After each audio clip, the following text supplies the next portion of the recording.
Hello and welcome back to the Game Bet Match podcast. I'm your host, Manny Friedman, along with my co-host. Brad Sloan here again, man. Been a nice week of vacation for me from the potting and from tennis watch. Yeah, although I have been grinding the Challenger Tour this week, which we'll get into a little bit later.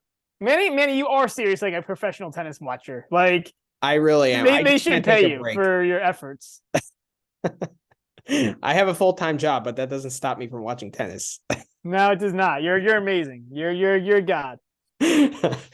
All right, so we'll get into it. We're gonna just first start with recapping the Australian Open. I know we recapped our bets throughout the event, but we want to hit on the final. We want to hit on just our key takeaways from the first Grand Slam of the year and what that means going forward. So, Brad, I know you had a pretty good final, right? The tournament itself wasn't great, but the final. The tournament was terrible itself, but I had a pretty good final. I think I ended up. I'm counting my units up right now because I couldn't remember the exact amount, but I ended up about. I put 40 prop bets down, 42 prop bets down for the final, and it ended up about 8 units up. So That's a pretty good day. It's a pretty good morning. It's a pretty good morning. In terms of the flow of the match, I called it. I put it on the Twitter. Right, I was really thinking it was going to be a low number of breaks, which is what happened. Right, it was only Djokovic broke twice and Tsitsipas broke once, and I thought that was pretty. I was so that and most of the bets were around that. One really painful one is I had Djokovic at 14-1 to hold every game to hold his first 4 games to Lover 15. Lover 15, yeah. Yep. And he was at 40 love, the one of the he did it 3 of the games. In the 4th game, he was at 40 love and he lost 2 just silly points. He missed a dumb forehand and he hit a backhand long that he never misses, but it was 40 love, so he kind of went for a ball he probably didn't need to. Or not even didn't need to, he just it's almost like he mentally just didn't focus or something. I don't know. It was weird. Yeah. But so that was a really painful loss. That's 15 units again. I just feel like I just feel like I've said so many bets where it's been where I thought I did make good bets and it just didn't work out for me. But yeah, pretty much everything was around Djokovic winning. And but I thought it was incredible how well you called that match. The tie breaks, the few breaks. I mean, it was spot on. You were spot on. Yeah, I bet the 2 tie breaks that hit at plus 450. That was a great bet. Yeah. I bet. What else did I have? I had the same number of double faults at plus 600 or something. So that was a nice win. That's I do think I'm still convinced that as lame as it is to root for that, I am still convinced that it's that there's a money grab. There's money to be made there. Because I just feel like you're betting that 2 numbers that are between 2 and 6 are going to be the same. Yeah. And that should happen 1 out of every 4 times. You're usually getting paid 5-1, 6-1. So I agree. What? And I think there's much more value betting that than betting the same number of aces. Yeah. Same number of aces is tough because the guys hit a lot, and there tends to be a lot of variance. I think in a match, or not in a match, but there tends to be a lot of variance. Like sometimes guys have a good serving day, sometimes they don't, right? But these guys are pros. They're not going to be double. They're not going to have There's very few guys are going to have bad double faulting days where it's more than 5 in the match, right? The double faults is usually a pretty small number. But yeah, so we hit that. I'm trying to see if there's anything else kind of fun that we hit. How many break points did Djokovic have during the match? Tsitsipas. He only had 3 break points in the entire match. So I had Djokovic not to face a break point at 40-1, and that was kind of sad because I think he got to the 3rd set without facing one. Yeah. No, so he had set point in the 2nd set. Oh, that's right. That was the first one he faced was the set point in the 2nd set. You're absolutely right. Yes. But he made it basically 2 sets. 1 game from 2 sets. Without facing a break point. And I had that at 40-1. I had Tsitsipas to not get broken at 40-1 also, which he only got broken twice. I had all the unders on breaks and I hit all those. Yeah, and had he not played 2 poor service games in the first set, it's Yeah, it was interesting that he came out of the gate pretty bad. Hmm. But then like once he got like the first game he faced 15-40 and the second game he got broken. After that, he was pretty clean like the rest of the match, with the exception of one Hmm. bad service game. And two poor tie breaks. He played two I very didn't. poor tie I breaks. thought the second set tiebreak he played pretty bad. I thought the third set tiebreak wasn't as bad out of him. I didn't think it was great. I thought it was like okay. I Yeah. don't know. I don't think Djokovic played very good tie breaks especially the second set. He didn't play a No, good the second set tiebreak was tiebreak. ugly both ways. We commented on it Yeah, during the match. I was kind of a depressing. The second set I tiebreak was kind know. of It depressing. I thought the was. third set tiebreak was a little better. I Yeah. mean, I don't know. Yeah. Um, but yeah, I thought that. Yeah, but it was a pretty good day. I mean, 8 units, and like I said, could have been an amazing day. A Mhm. lot of near misses, which Well, was this year was a painful loss at plus 900. Djokovic to win 3-0, Tsitsipas most doubles, and over half a tiebreak. I mean, they tied double faults, right? I mean, right. But I got the won that. +6. I got the +600 on the double faults out of it, so that's why I wasn't Okay. as. All right. So that was like kind of like a hedge. I guess, but it was unintentional, right? Like it was just like I just thought both were good bets, right? Which it turned out that both were. Okay. Yeah. Um, Well, so it's interesting because the only bet of these three that I hit was no breaks in the second set, which hit. I was expecting the second set, the likelihood of the tiebreak to occur in the second set was higher than the other two sets. and I thought that made a lot of sense. I just thought in general there would be a lot of tie breaks. So like I thought all the tiebreak line, like if you had to ask me which set do I think will have a tiebreak, I would have said the second set. But I hit all the tie breaks. I basically hit every prop I could hit that had a minimal number of breaks. Okay. Makes sense. And you called it well. There were only two breaks in the entire match. Three breaks. Three Three breaks. breaks. But honestly, there weren't even that many breakpoint opportunities. It was a lot of, especially like the second set and the second set and the back half of the third set. It was a lot of like pretty smooth holds. And the third set, the Djokovic just played a horrible game in the first game of the third set, and it was just like Well, that's another impression one because I think terrible. I had that as well, like 5-1, Djokovic not to get broken, and with the Yeah. exception of that terrible game, that game was horrendous. That was horrendous. Tsitsipas did nothing right in that game. It's just Djokovic just came out of the blocks. And Djokovic usually doesn't do that. Like Djokovic usually doesn't I give know. away breaks. I know. It's very weird. It was very, very weird. Right.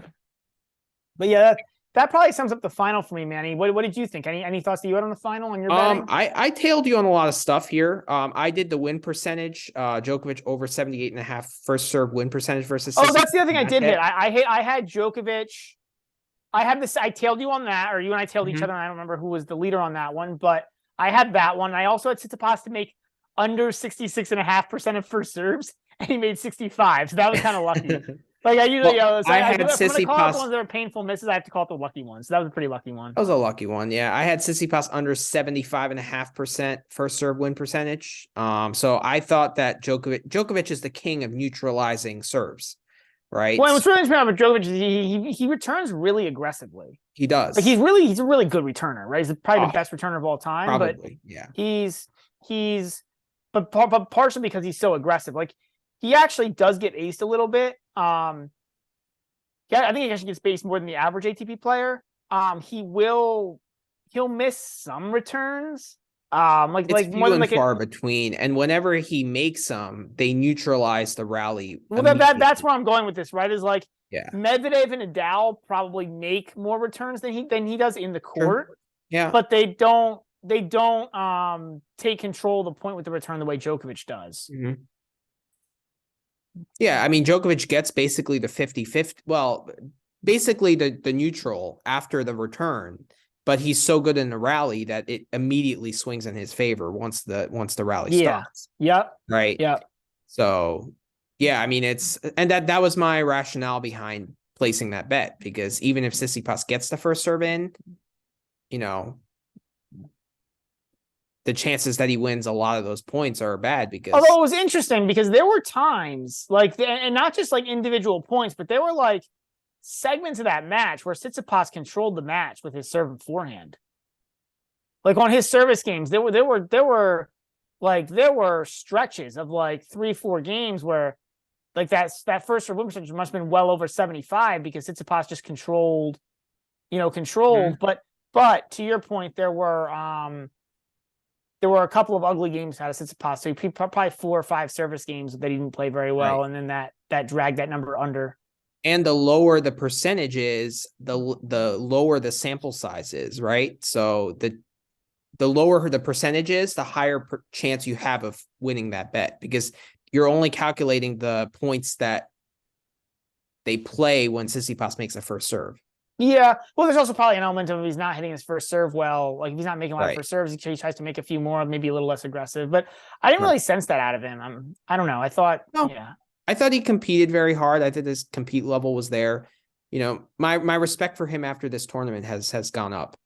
I just like the way he, competed this entire event, and then he came out and is playing Davis Cup this week, and that shows me something. Like, I haven't even following him because what is Greece, like World Group 2 or something? Like they can't be. But still, the fact that he's out there playing after. Did he kill some? Did he smash somebody like 11-1 or something? I don't know. I haven't been following World Group 2. I watch a lot of tennis, but that's a little bit past my reach. Challenger Tour Manny will grind. World Group 2 is not Manny's thing. No. But as other things, Tsitsipas under 2.5 breaks. I thought that was a fantastic bet. I tailed you on that. Tsitsipas over 3.5 doubles. That was actually painful because I don't think he had a single double in the third set, or maybe he had one. But the fact that he had 2, after the second set, I was thinking that could hit. It's just always painful when you end up with 3 double faults and it's over 3.5. That just shows that it was a perfectly set line. Yeah. Yeah. And it's just like, come on. The fact he doubled like 5 or 6 times against Kachanov. Like you can't hit 4 doubles against Djokovic. But that was a little. Well, it also only went 3 sets, right? Like that's the part. That's the thing. That line is those types of lines. Like in a lot of ways, you're kind of betting like the over under in just a creative way. Good point. That's true. Djokovic minus 5.5. That was actually not great because it was 5.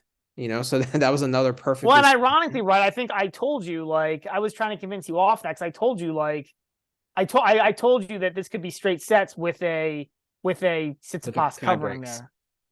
Yeah, and you got it exactly right.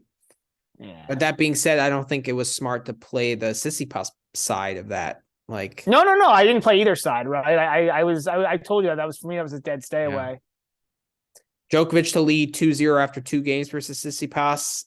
That was a bet I played on a lot of Djokovic matches throughout this tournament. I was expecting early nerves. As you did get a 1540 there, every right? match. I did get a 1540. And you can't complain. The problem is the break happened in the next game. It was to go up 3-1. Yeah. So that's, those are 2 more. That's a bet I don't regret at plus 300. I think there was value there. Under 1.5 breaks in set 1. That I did hit, right? That was a great bet. Yep. That was very good. Yeah. I think I played this bet. You played this as well, over 8.5 games, all 3 sets. We like that. Yeah, I actually played over 8.5 games in every set as well. Which ended up being the same thing. But I got like slightly better line to play it that way. Yep. I had Djokovic, Tsitsipas longest game over 13.5 points. There were not many long deuce games. I didn't love that because I thought that like in a match where both guys were going to serve so well, I didn't think that would hit. And I don't think it did. Was there even like a multi-deuce game? What was the longest game? Like 8 points or something? 2 or 3 deuces. Yeah, I don't think it even hit like 11 or 12 points. Like I wasn't even close to that. So yeah. All right. So that's the Australian Open final. Any like takeaways, like tournament as a whole, like from a tennis perspective that you have? I mean, a lot of stuff we've already discussed. Mm-hmm. I think I definitely take away in terms of what it means going forward, but in terms of I mean, we talk about FAA, right? That's a concern for me.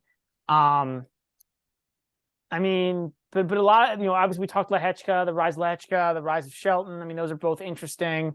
Mm-hmm. Well, more I don't know, what it means for Djokovic and Tsitsipas. I What does guess. it mean for Djokovic? I mean, obviously, so it is what it is for Djokovic, right? It's another win at the Australian Open. So like, I'm not, like, I mean, he's the GOAT, right? Like, it's Mhm. what more could he like do to convince you of anything, right? At this point, like, Yeah. so. I I mean, he was minus money to win versus the field. I know. It Like, ended up being a good bet. yeah. I mean, he only said he lost was to Enzo, which is crazy. That He Enzo did really have wanted a to get very set from him. easy draw. Like if you look at it as a whole, like the matchups kind of were good for him, right? Yeah, yeah. There's no one Um, he played like in the quarters, semis, or round of 16, which really, you thought could trouble him even if they played their best, just based on their games, right? You know? yeah, I mean, he did. You're right. In terms of ranking, he actually got a pretty tough draw relative to a lot of the other guys.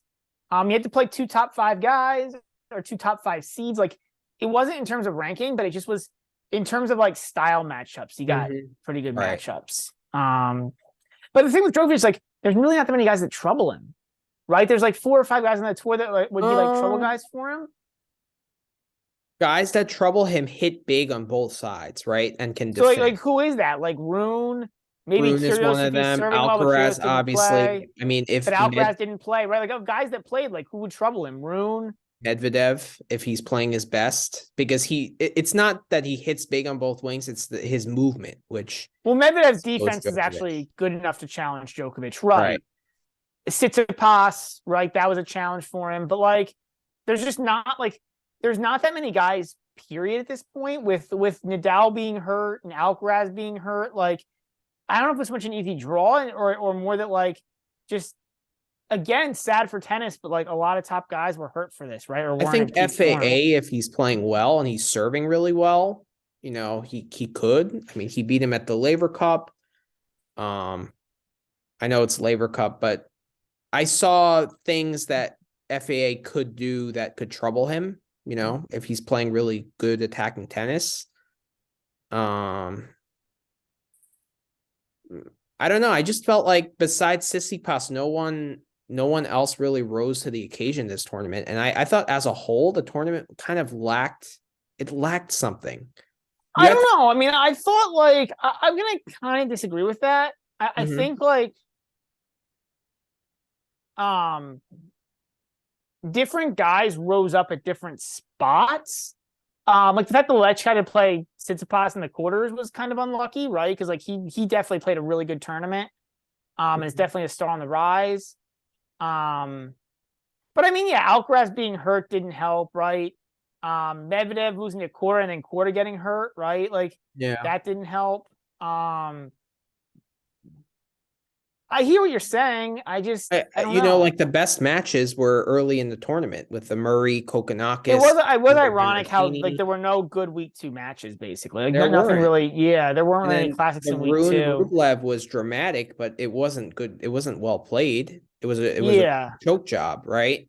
And yeah. the Corda Hurkacz match also was another nervous, dramatic match. But there were periods which the tennis was good, but it wasn't great tennis. So I don't know. It just it I just like there were so many other slams. Like if you look at the U.S. Open last year with the Sinner Alcaraz, right, and then the Sinner Tiafo, and then just the quality of the tennis matches itself. Like I said, I think a lot of guys like, and I don't know if it's because I don't know why I don't know why it was this time. But it just seemed like a lot of guys got hurt or ran into the wrong guys, right? Like Shelton ran into Tommy Paul, which ironically is a really bad matchup for him, but like he would have been a really like watching him versus Tsitsipas or Djokovic could have actually maybe not Djokovic, that's probably another bad matchup for him, but like Yeah. I don't know, like but I hear what you're saying. Like a lot of the guys, it was just the draw just fell in such a way that like a lot of being like because like Sinner or Tsitsipas was a decent match and went 5 sets right in the third or fourth round. It just seemed like a lot of these great Yeah. matches happen in the first 4 rounds as opposed to the quarters, semis, and finals. Yeah. Right. The fact that Tommy Paul made the semis was a Yeah, disaster. that bottom quarter of the draw just kind of opened up, and it was But we just called that, right? Like we called that before the tournament started. That was the weak quarter. it was the weak quarter, but not having a good Rude, right? Not having a good But a I don't know if you're healthy- like this is a faster hard court. Like it's really tricky, and we've had this period in tennis before, and this may be where we're going in a post Big Three era, where like Rude is better on slower courts, right? Like even the Australian Open's not like the US Open is a much better tournament for Rude than the Australian because it's slower courts, or right? was he just playing better tennis and had an I easy? mean, it's both, right? Like he obviously, Yeah, but I like he lost in Cincinnati to Shelton, right? Right before true. the US Open. Like I just think like so the point is like you in a post Big Three era, especially I also wonder like how much of this is the fact that Wimbledon points weren't counted, right? So like guys who would play better on because like grass is the fastest surface, so you took away thousands of points from a fast surface, which ends up overweighting or giving higher weight to slow court performance. And I Yeah. wonder how much of that is because like when I look at Rude, I see a guy like if that's on clay or if it's on a slower hard court, like Rude wasn't playing well anyways, but like maybe he Yeah. was deserving of a top 5 seed. But like Rude is the number 2 seed here based on points, but he's not. Was he even a top 10 player coming into the tournament? I don't think so. No, and I think the futures markets kind of reflected that. But I mean, the way he played Brooksby was just, I mean, it was one of the worst tactical matches from a top 10 player I've seen in a while. It was really Especially a guy who I think especially like compared to a guy who you would expect to have played a better tactical match, yeah. right? Right. But yeah, I definitely that I mean, bottom a quarter. key takeaway is that besides the Djokovic's and besides the Nadal when he's 100% fit, right? The lack of consistency among a lot of these guys is quite alarming, you know? And Yeah, I would agree with Tsitsipas that. has, he had periods of inconsistency last year, like throughout the summer and the US Open, but like he's building it up slowly, but I'm curious to Well, see actually, I how mean, what long was he his can record? Yeah, maintain I this guess. I mean, consistency. he had a few bad losses last year, right? He lost to Gallant at the Right. US Open. He had a few. Yeah, Um, but a lot of these guys recently, don't. so I'm curious to see how he can, like, how long can he maintain this level of consistency, you know, of I good mean, and it might performance. just be good. I mean, he's a little bit more. I think his play style too lends him to be a little more up and down, right? True. Because like True. he's not gonna like D up and like grind out. I mean, his defense. Well, Tsitsipas is getting a lot. I mean, that's a key takeaway, right? It's like Tsitsipas he's really improving those weaknesses. He Like, is. I agree with you. um, so maybe that's done now. Because like, but I'm looking at guys like Rublev and Sinner. Like, they're very consistent performers against the bottom, against guys who are outside the top 20. So I don't think that's Bottom tier, but they still haven't made that move in a slam, and there's nothing that tells me that because they're not because in they the don't do well slam. against the top guys, right? Like, and if you do really well against the top guys and the bottom guys, then you're like then you're an all-time player, right? Yeah, I think like I think I we're just looking understand. at I think we're just looking at an era, probably the beginning of a new era that's not going to have all-time greats at the top, But right? I'm Like, looking for things that they're showing me in their game that can show like they can make progression and they're improving towards reaching that goal of being more consistent against top 10 players. But this tournament showed me nothing against that. It actually proved my point that their ranking should actually be lower than they are, but I don't know if that's true because like who would you rank higher than? Like if you didn't have the points and if you were to put your rankings together, like where are you ranking Rublev? He's still in the top 10, right? Like, can you name 10 Yeah, guys better than he Rublev? made a quarter, I guess, but is Like, he any name. closer to winning a slam than he was before getting demolished by Djokovic? Yeah, I Absolutely think not. so. I mean, I think he's actually pretty close. Like, if he doesn't have to play a Djokovic or a Nadal, like if he doesn't have to play one of the all-time greats or an Alcaraz, like, yeah, I think he's pretty close. I think he could beat almost anybody else. Like, we're again, you're like, it's like how many guys are going to be like able to dominate the bottom guys and compete against the top guys. Like if you're that, then you're a top Yeah. player, No, right? I get what you're saying. I just want to see a little bit more resistance, a little bit more scoreboard pressure against the top guys and not just kind of going away. I guess Sinner going 5 against Tsitsipas and winning the third and the fourth. I guess that's okay, but I still want to see a little more, you know. I mean, I think you're like, I think you want to. I mean, I think we are coming into just what's going to be a weaker era. You know, we talked about this before. Like we're coming out of an era where not only did you have the 3 of the top 5 players of all time for sure in Fed, Djokovic, and Nadal, but Yes. you had Murray, who's probably a top 15. Like I think he's top 15. You think he's top 10, and you could probably argue for top 10. Yeah. You had a you had Wawrinka popping in there occasionally, and then you had a really strong second tier of like guys like Berdych and Ferrer and Songa, and so I think we're just not like how many eras are going to have like be this stacked. Like if you remember the pre Federer era, like The Hewitt, it wasn't Roddick, and yeah, like that wasn't that great. It was the same thing. Like you had the Right. same complaints, right? Like what is Rod Bruno Clay? He's not making it past the second round in the French ever. Yeah, I know. Like I know. so. I Yeah. mean, No, I get your point. I mean, I'll always love watching tennis, and it doesn't, change. I'm still gonna watch all these matches, but yeah, I mean, we've been spoiled the last 20 years with these 3 greats. There's no doubt. and a second tier below them, right? Like not just these 3 greats, but the tier below them was pretty good too. The top 3 are Federer, Djokovic, and Nadal have single-handedly probably demolished 3 eras, right? Right. But then you had really good guys. Like the guys in the second tier were pretty tough and would like, I don't know, it felt like they would compete with them. And at least like you had a lot, like you had tons of like, I mean, look how many quarters and semis Ferrer made, and like Berdych made quite a few. And like, I don't know, like those guys are, Yeah, but this is the generation, the Tsitsipas's, Medvedev's, that the Alcaraz's, these are the guys that I want to see like finally say enough is enough. Like, well, and these guys were aging out, because right? Like Djokovic is on the verge of destroying that era too.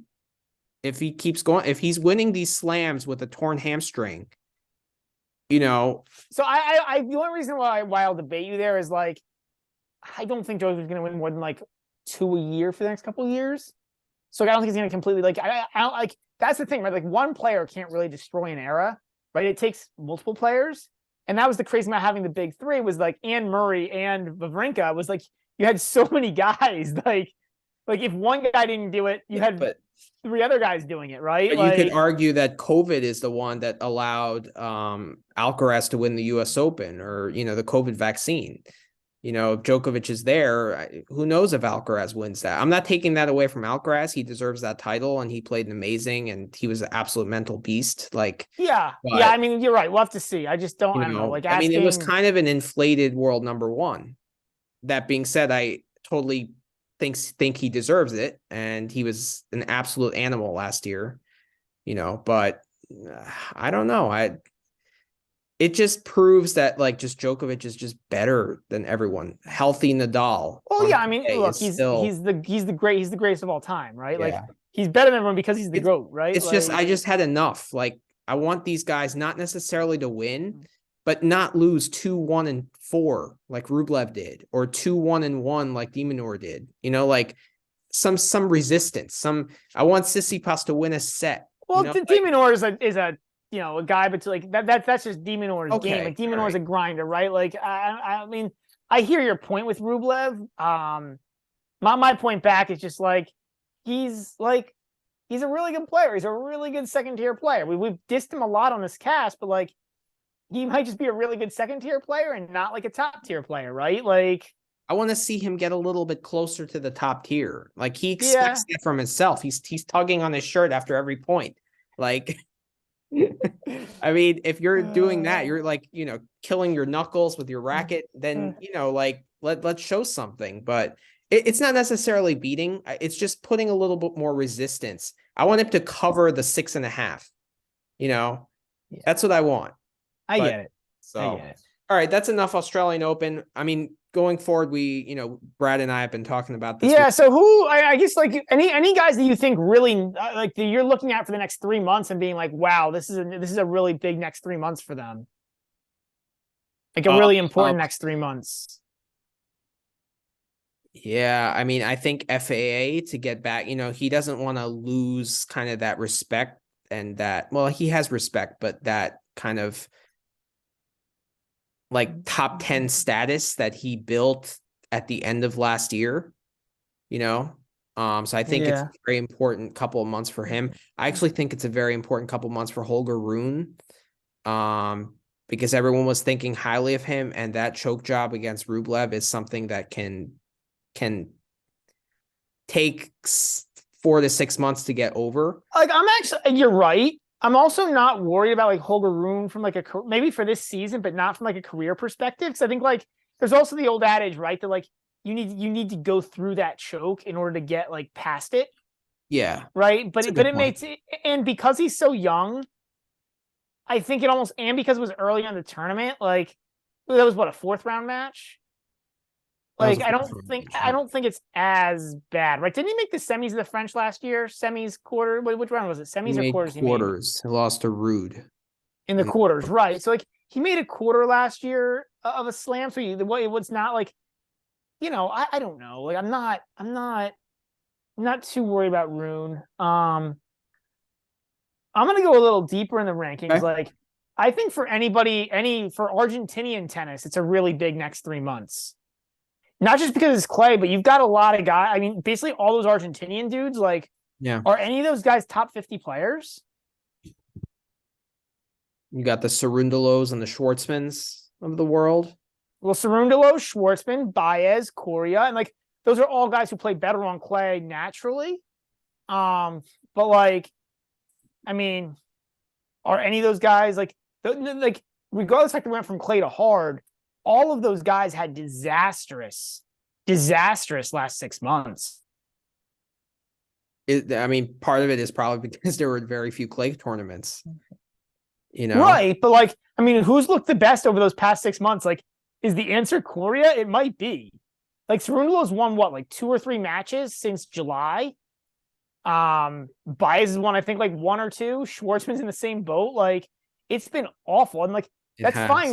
That's fine. We're going from clay to hard, but like, I still expect these guys to win like, I don't know, 30% of their matches. Well, I agree with you, and I see what you're saying, because it's going to be, there are 2 tournaments, Cordoba and Buenos Aires and Rio, right?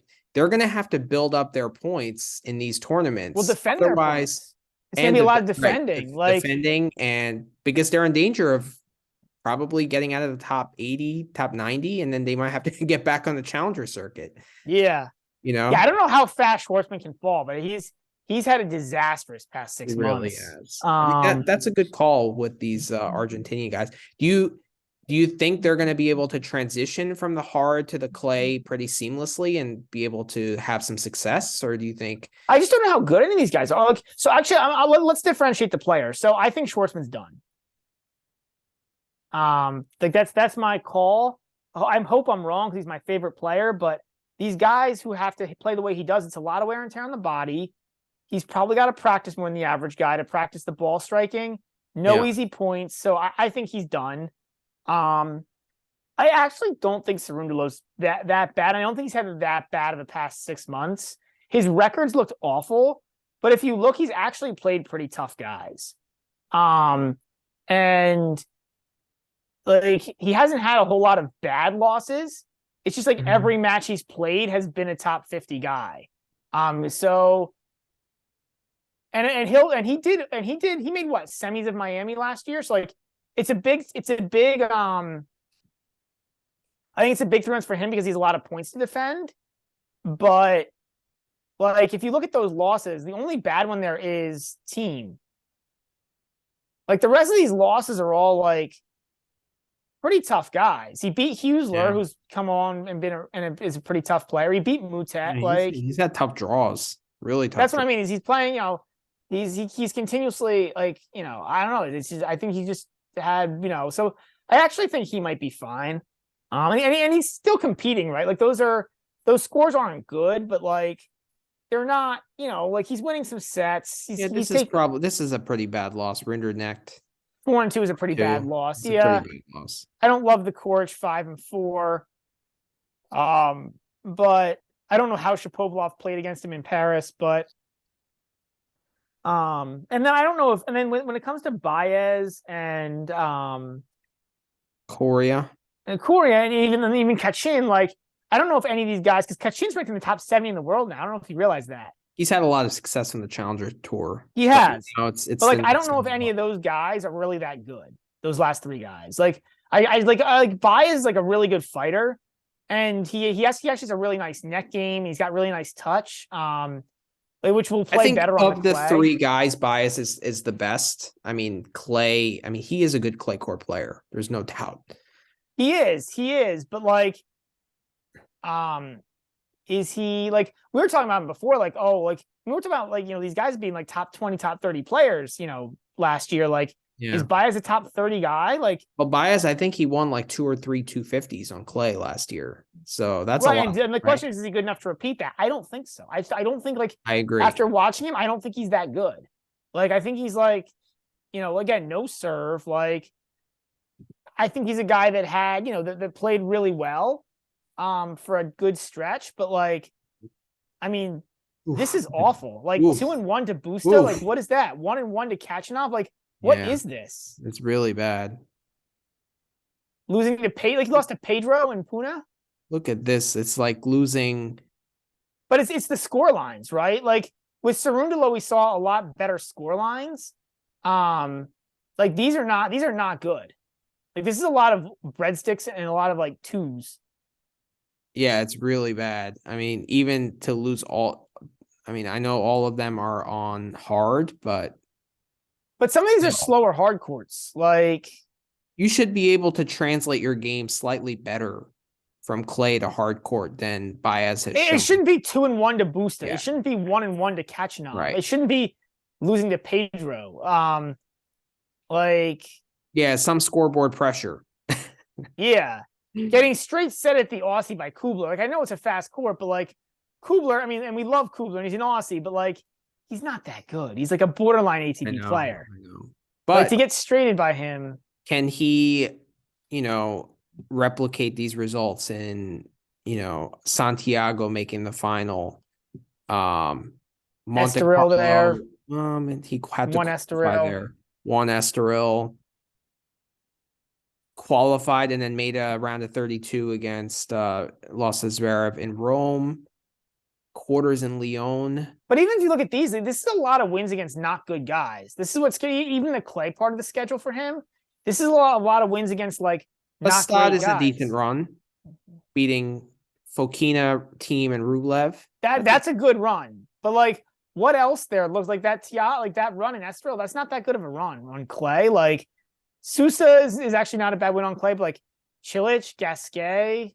Yeah, Manolis is a pretty good win. Tiafo, like, I don't know. Yeah, 3-2 is decent in the final. Oh no. I mean that's look, it's a good tournament, right? And he won the tournament. So he had a good run. It's just like I don't know. Yeah, I have some serious questions about Baez. But he's gonna have to. He has a lot of work to do in the next couple months. I think that's the point. Yep. He has a lot of work to do, and it starts next week.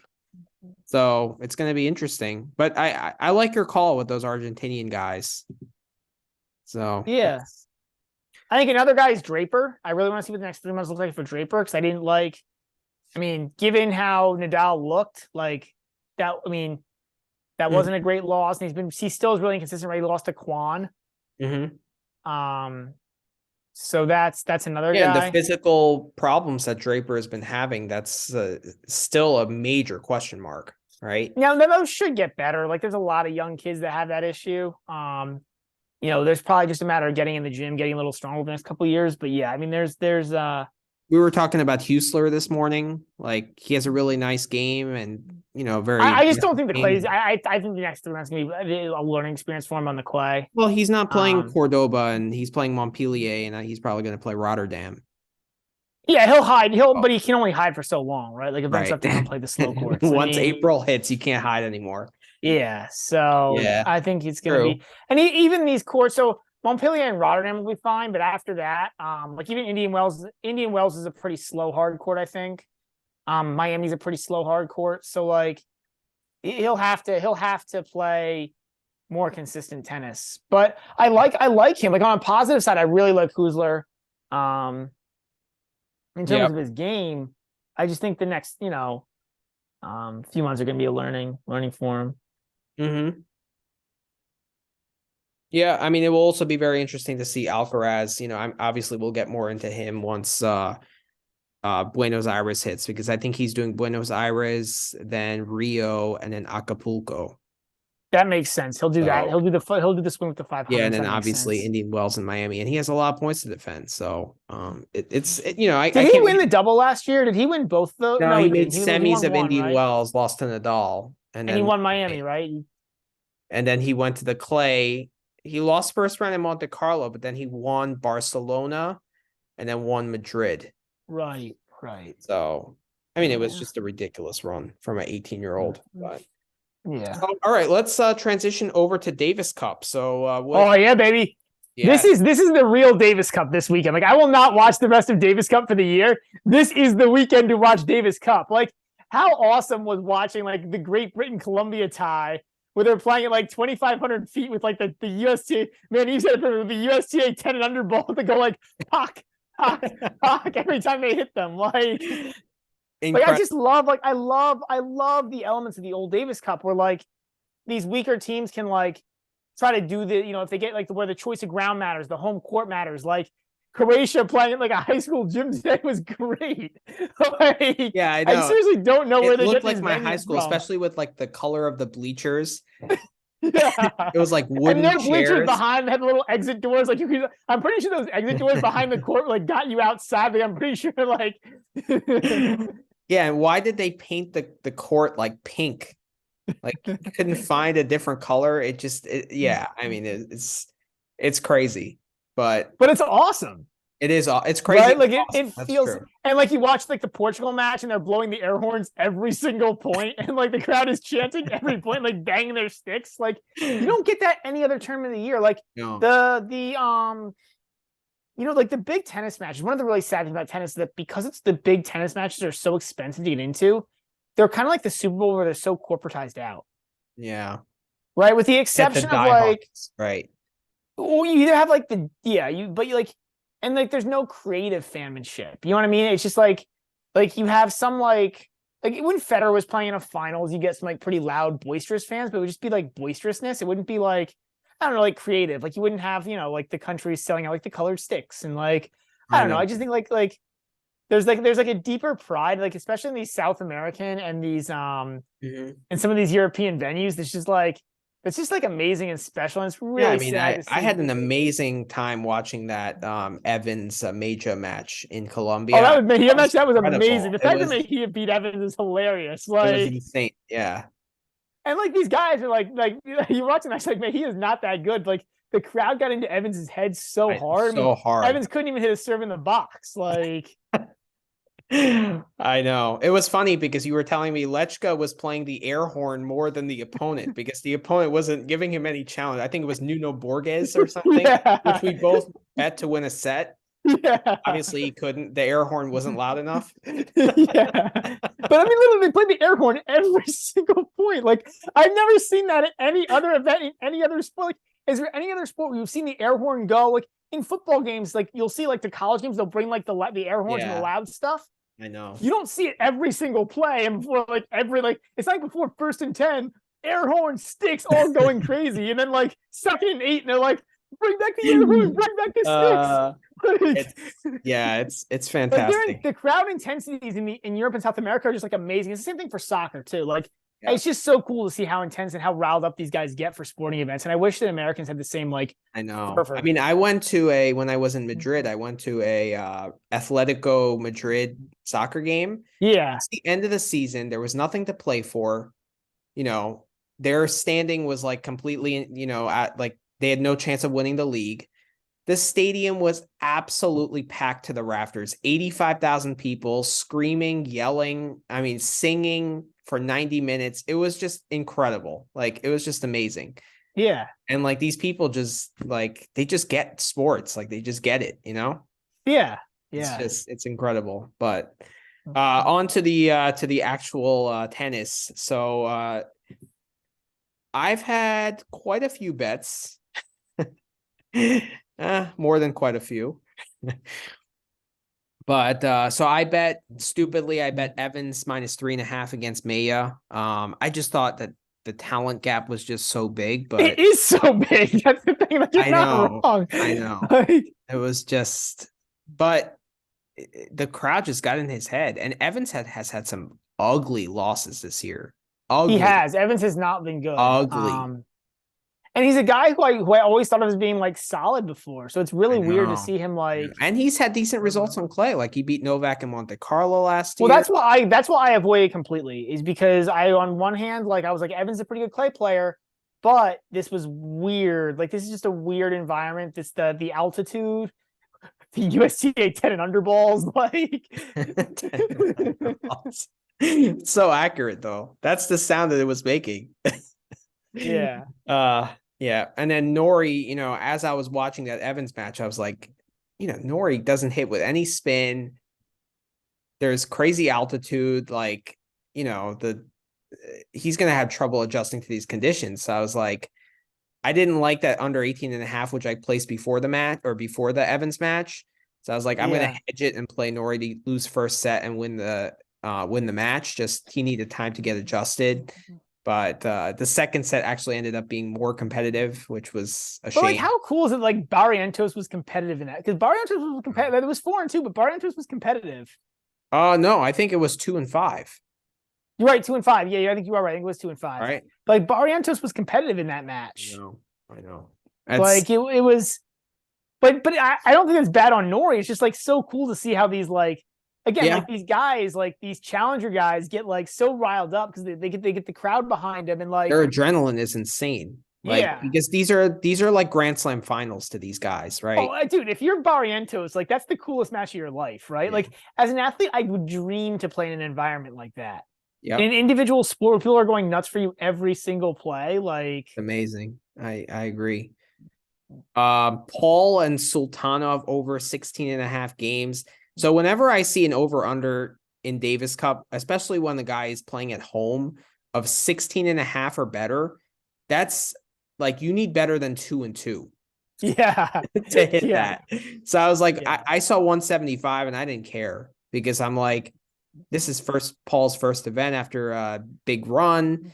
He did win the first set 6-1, which made me nervous, but the second set was 7-6. So for a Uzbekistan no name, I at also think 500, more importantly, you're taking a guy from Australia and flying him up to Uzbekistan, I know. right? Whereas Right. like, and by the way, good on Paul for caring enough to play. Mhm. And he won the match. What it's like 5-2, 5-1, No, 6-1, something like that. it was 2-6. 2-6. Okay. Um, so he But still won with a pretty decent score line. But yeah, they yeah, don't care about the score line. They just want to win the match. Right. yeah. But I mean, like, but I'm saying good on Paul for going up there and playing, and like, that's actually a pretty impressive display. I mean, he should beat Sultanov, but it's Yes. which is a great name by the way. Like, Sultanov might be like one of the greatest names. That might be one of the best names in pro tennis. Like I didn't even know he existed until today, but like Uzbekistan. that's a great like Uzbekistan has generally has great names. Like didn't the one guy name like the capital city after the one ruler named the capital city after himself? Something Like Astana was that. like Ur Sultan or I don't know. something, like named after like the guy named it after Dennis himself. It was great. Istomin, an absolute legend. Oh, absolute Guy. legend. Absolute legend. Absolute legend. Dennis Istomin with his mom in the stands.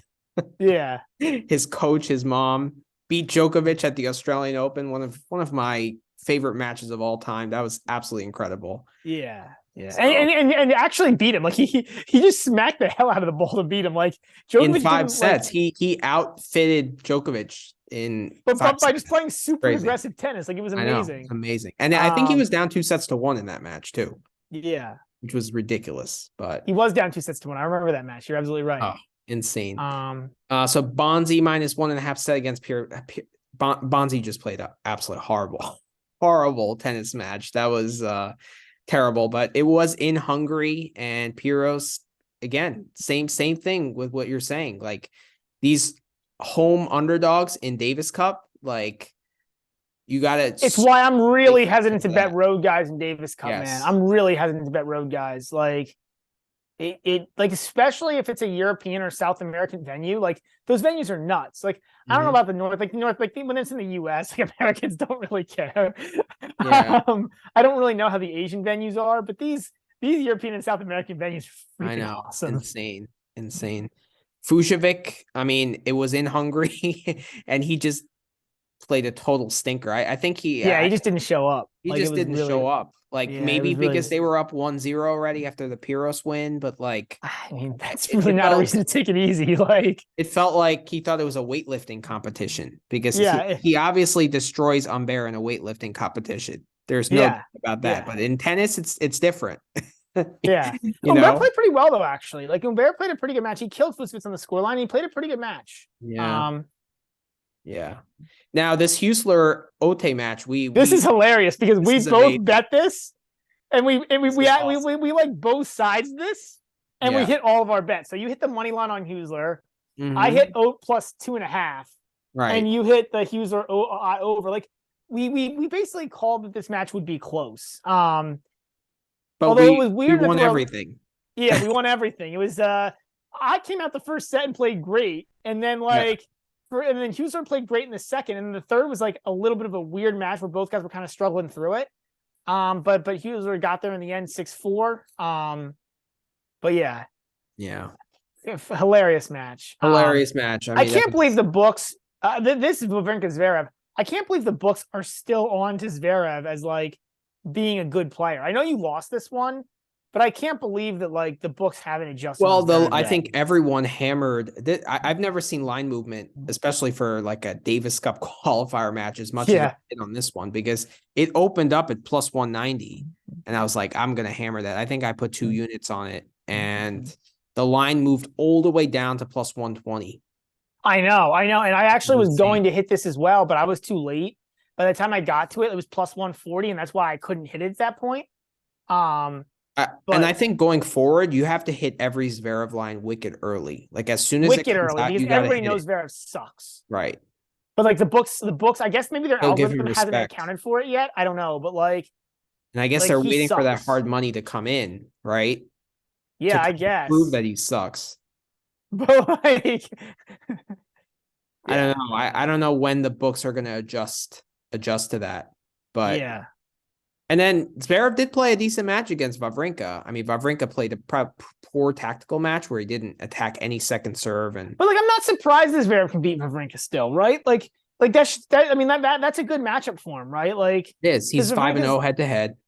Well, that, and be like, we talked about this before, like, right? Like, Zverev is a good athlete. He does have good ground strokes, so like he can hang in points with Wawrinka. And especially this version of Wawrinka that doesn't have like he can hang in enough points. Wawrinka stands way back. He's not quick enough to attack the second serve. Like, so yeah, this is a good matchup for Zverev. So it's not surprising he won this, to be honest. I mean, I still would have slammed the money line at plus 190 because I thought, But what was surprising to me is that he was an even bigger underdog against Husler. He was plus 220. And Husler is a way better player than Wawrinka at this moment. I know. Which was so surprising to me, because you and I hammered this, and this one good match is not gonna sway my opinion of Zverev. Yeah. Like, I need to see 3 or 4 good matches in a row before I start questioning myself. Yeah, I agree. Yeah. So I also Durasovic plus 4.5 against Jere. I mean, did you hit that? Yeah, I hit that. No brainer. So I tailed Tennis Master on this one. I thought he was spot on.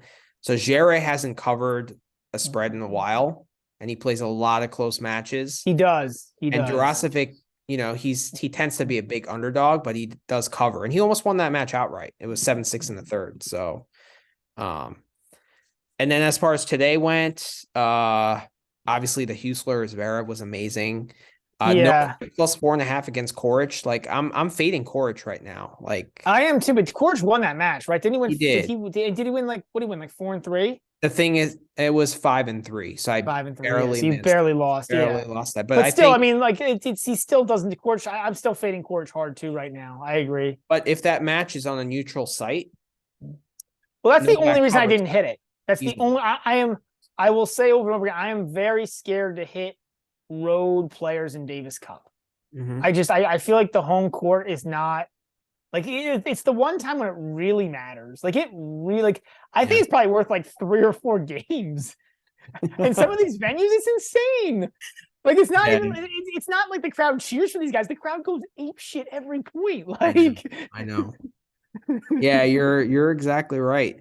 Goyo and team, that was another amazing hit at plus 180. You hit this yeah. too, right? I did, yep, in the high school gym. In the high school gym. But Goyo is a Davis Cup specialist. Yes, he does really well in Davis Cup. He He does. rises to the occasion, man, in Davis Cup. Yeah. And something is wrong with team still. He's still not 100% healthy. I just don't think he's gonna Something's a ever make little it off. back. I don't think he's ever gonna make it back. Like he's another guy who like he played himself out, I think. And like it's just, you Yeah. know, But amazing hit. I think you hit a Husler Goyo parlay. I did. Husler, Goyo, and Bonsai. Bonsai didn't play, so I lost that leg. But yeah, I hit the Husler Goyo parlay. I mean, I just thought like these lines were so like I thought these were both like I thought Amazing. Husler should have been the favorite, honestly. I thought it should have been like minus agree. 150 for Husler. Like I could I know. that line was a joke. And then We didn't even like discuss this. We just hit these and then we discussed it after when the matches were playing, right? yeah, We like, just were thinking alike. yeah, I mean, how could you not like I know. I really will never understand how that line came to be. You should have added Jerry Bublik. That was 2-2 at minus 130. Yeah, that was a mistake too. I should have, Yari's just like I was a little worried there because I don't know, I was a little worried. Like Bublik I don't know, he's a hard guy to pinpoint, but yeah, I should have hit that. It's on clay in Chile. You really Yeah, think I know. I should have he's hit gonna that. care? He's probably I gonna should have start hit playing that. with his handle. Yeah. I should have hit that. Like I really should have. Yeah. Is Bublik even from Kazakhstan? He's not, right? He's a purchased Kazakhstan, right? Like I think so. like they literally like buy the citizenship, I think, of these guys. It's crazy. Virtanen Cerundolo, I like that bet as it was in Finland. It was in Finland. And that went 3 sets, right? That was a tight match. It was 7-6 in the third. Yeah. And Van Riethoven plus 120 against Molchan, that also hit. Because it's in Holland, right? Another home dog that you're hitting. And Souza is just, I mean, he fights like hell, but he's just not good enough. Like, and Machuk is just a better player, and that's the reason why I hit that. So I won. And then this live bet, Altmaier versus Wawrinka, that was a great bet. Wawrinka looked gas at the beginning of the third, but then he was able to break once and get through at 6-4. It's a bet I lost, but I was so happy I got it at that price, and I don't regret it one bit because like Altmaier was pumping up the crowd, and he just seems so much higher energy. It's just Wawrinka is just a better shot maker. That's what it came down to at the end. But Altmaier's just not good enough, right? There's just too much of it. Like Altmaier's not the right style of player to I mean, Wawrinka, that was Wawrinka versus his gas tank, to be honest. Like, which I thought was a good bet. I mean, I thought at plus 350 was great because, like, I easily could have seen Wawrinka gassing out. For me, so yeah, we had a lot of the same stuff. Probably. Yeah, you bet the tie, right? Finland to beat Argentina. Is that right? Yeah, I mean, Finland's at home. That was the thinking there. And I still think it looked good, right? Rusevori pretty beat 1-1 now. What? It's 1-1. It's 1-1, but Rusevori beat Kachin, and Cerundolo Vertanen was as close a tie as you could get, or close to matches you could get, right? Like, and it's Finland. It's in Finland. I like it. I like it. Yeah. And then I'm done betting Rusevori unders. He's actually starting to play more long matches now. Still a lot of breaks in individual sets, but I'll probably stop hitting that. And then as far as Sunday goes, so we're only going to hit matches that have live rubbers. right? I Yeah. Oh, refuse to hit any oh bets yeah, 100%. that don't have potential for live rubber. So the third rubber is doubles, right? Which we just don't know Yeah, and I enough just lay about. off doubles usually. I think betting doubles is Too much so hard. variance. What? Variance, yeah. A lot of variance, right? In doubles. Yeah. Yeah. And a lot of times these guys too, like a lot of times like usually these guys haven't teamed up, Right. right? So Sure. like actually if there's a match you want to hit in doubles, in match 3 there in that Chile Kazakhstan tie. Now I'm not going to do it because they're on the road, but Golubov and Nedoyevsov are a team. They actually played together on the tour throughout the Okay. year. And they're both guys who are, I think they're top 50 in doubles, and they don't play much. They're not very good singles players. Okay. So that's one that I think is a good hit potentially. I haven't seen the line there. Honestly, like I would be a lot more into it if they weren't on the road in Chile on clay. But but um but yeah, that's one that I thought was interesting. But like most of the time, these guys in Davis Cup, like these guys never play together. So like I'm Yeah. really hesitant to bet on doubles teams that haven't played together because like you just don't know the chemistry. Yeah. Well, you're betting this match, right? You already play something on this? Yes, I already played this. It's Garin minus 2.5 is the spread. I feel really good about this. I know Garin played a terrible match versus Skatov, but I'm thinking like I don't know, like Bublik just lost 2-2 to Yari, so it's not like Bublik did anything impressive Yeah, I either. He's coming over from Kazakhstan, from Australia / wherever he was, wherever he was. I Garin's at home. I totally think agree with Garin you. played. I think like it's on clay. It's in Chile. I think Garin played a challenger, if I'm not mistaken. I can't remember. I think he played a challenger in Chile, so he's been in South America for a week now. Like, so yeah, I like And Garin here. especially since Golubev and Nodosiov they're favored against Barrios and Tabillo, like that's gonna kind of wake Garin even more up, right? The fact that they're gonna be down in the tie, It most should, and likely.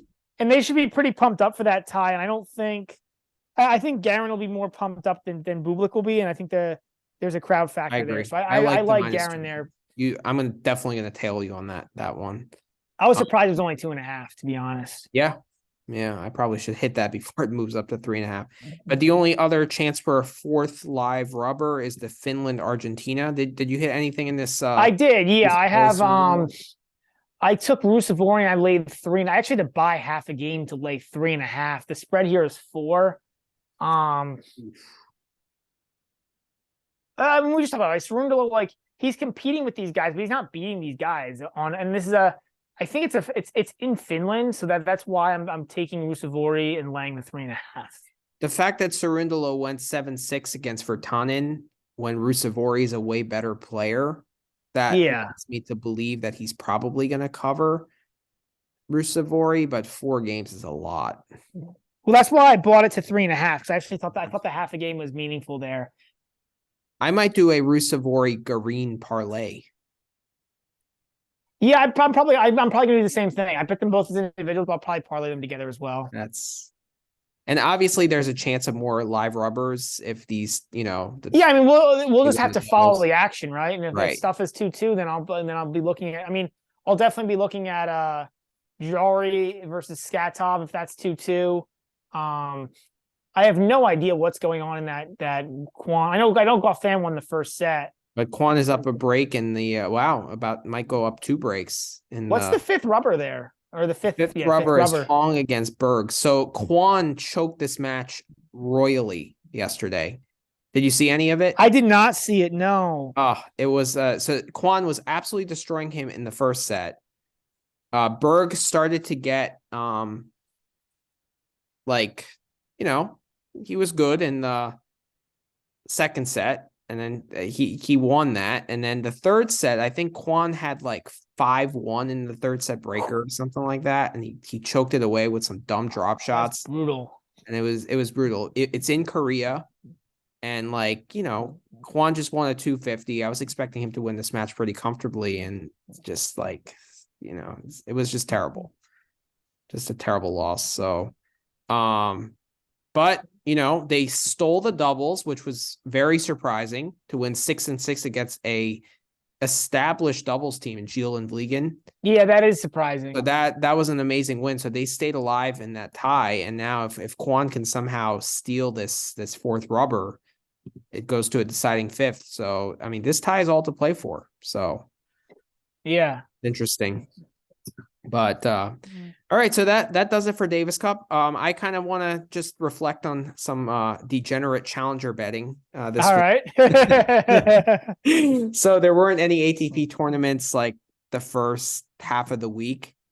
This is the Davis Cup week, but the ties started on Friday. So I just had some fun betting Cleveland, Tenerife, I don't know if I'm pronouncing that right. Koblenz in Germany, and Burnley in Australia, where the winds were like 75 miles per hour. It was insane. 75-point challenger for 70. So one point awarded per mile an hour Yeah, of wind. that's what it felt like. Do Exactly. they increase the wind? Is it like blown in? Do they increase the wind like for each round, like 10 points to the first round, so it's 10-mile-an-hour wind? It felt like that. It's like an island off the coast of Africa or of Australia, and it's like, yeah, I mean, the chairs were blowing on the court. Like it was insane. Like you could, they were slicing everything because like they couldn't hit any ball because it would just blow out. right. So, it was crazy. I mean, Hijikata actually, who's playing decent tennis, he beat Duckworth in the final today. So Duckworth is terrible to bet because He's the worst guy to bet on the tour. I he's mean, just what because he like, yeah. So, but yeah, I mean, I've had some good days. I've had some bad days with the challengers. It's like, so my main takeaways with the challenger events is just in the beginning of the week, I was betting players who did well in Australian Open qualifying and thought that might translate to the Challenger Tour. Nope. I thought wrong. That is absolutely not the way to bet challengers. You kind of have to see, you can see the head-to-head, but there's so many guys that it's like there's not much head-to-head data, to be honest with you. And most of these guys are really young, right? Like the whole idea of challengers is guys who are like trying to grind to make it into the ATP tour. So Yeah, you got a lot of guys who aren't that experienced, right? And so like, yeah, I would imagine here, like what's really relevant is like how you've performed the past 4 to 6 months. Yeah, that's probably the most relevant way. And I think betting the spot is also very interesting. Like if someone played a long physical 3-setter the day before, yeah, bet them the day after to win their next challenger match. right. Right. So you bet that any guy who is more than a 4.5 game favorite to win, you just take the plus games. You don't even really have to look at ranking because like I think Yibing Wu played some guy out of the top 500 and it was 6-6 in Cleveland, something like that. And Duckworth lost a set to Spijada or some guy like that. I mean, guy Svajda, is that the American kid Zachary Svajda? It might be. Yeah. But there were so many examples. Zhang versus Kolar. Kolar was a plus 4.5 point favorite, and he won the match outright. So these guys, there's so many momentum swings that if you're more than a 4-game favorite, like don't bet minus 4.5. Like I don't think it's smart. I mean, this trend doesn't hit every time, but like taking plus the games hits more often than not. So those are my main takeaways. I mean, it's fun. It's tennis to watch. I also like why did you bet Jack Sock? I really have to ask why you would bet Jack Sock in a challenger. Like, do you think Jack Sock needs challengers? Like, what are challengers for Jack Sock? Like, he knows he can just go get more wild cards, right? Like, he doesn't need points. Were you studying my spreadsheet? We were texting about this. You complained to me about betting Jack Sock. Yeah, you're right. This was a dumb bet, but he played someone Where is it? Where is it? Oh, Mikhailson. So Mikhailson was ranked out of the top 500. So What are challengers for Jack Sock? What is the purpose of a challenger if you're Jack Sock? Oh, I think I only bet it in a parlay, but like, I was like, this guy can win in his sleep. I mean, out of the top 500, but apparently someone on Twitter, I think it may have been Tidbits Tennis or something. He clarified that Mikkelsen was winning a lot of future events, and he was actually on a good run of form. Yeah. So, and he was just more up for that match, but like Sock was just terrible. Like he was obviously eating too much during the off season. Like, but again, but I think there might be something to it, right? Like, and Jack Sox is like one of the few like clownish guys on the Challenger Tour, but like, yeah, that was just more to make fun of Jack Sock, because like if you're Sock, right, like what is the purpose of challengers? Like all you need to do, like your whole season is just like go grovel with the tournament directors for wild cards in the American events, win a couple matches in the US Open hardcourt series to show you have some form to grovel your US Open wild card. Appear at Laver Cup, win play the US Open, appear at Laver Cup, attract the women, go home. Like that's all you got to do, and you can rinse and repeat that for at least 5 more years. I know. You don't need to do this challenger stuff. Like this challenger stuff is just like, I mean, I don't know why you would even bother. Like Cleveland's not like a fun place to go to either. It's not. Like, well, I don't get it. During that match, I wanted to change the O with a U. That's how I did that match. Because that's how he played. It was disgusting. I mean, it was just so bad. Like he was so slow around the court. It was so bad. Steve Johnson also looked pretty bad. I mean, he competes and he got to the semis. Best college player of all time, man. He's just got to go back to USC. No, but he's really fallen off a cliff. So that GOAT, he's the GOAT though. The college. He is the GOAT. He is the college GOAT. That is true. Yeah. Any guys that I were impressed with this week on the Challenger Tour? I thought this was the highest quality match of the week on the Challenger Tour. Harris versus Pacific. Yeah, what are your thoughts on Harris? Because Harris, was he ranked in the top 50? Didn't he make a 4th round of a US Open or an Australian, and then he got hurt? Lloyd Harris, right? Lloyd Harris, yeah. I mean, he played 5 sets against Fujovic in Australia. Yeah, this year, but didn't he beat Shapovalov in a slam?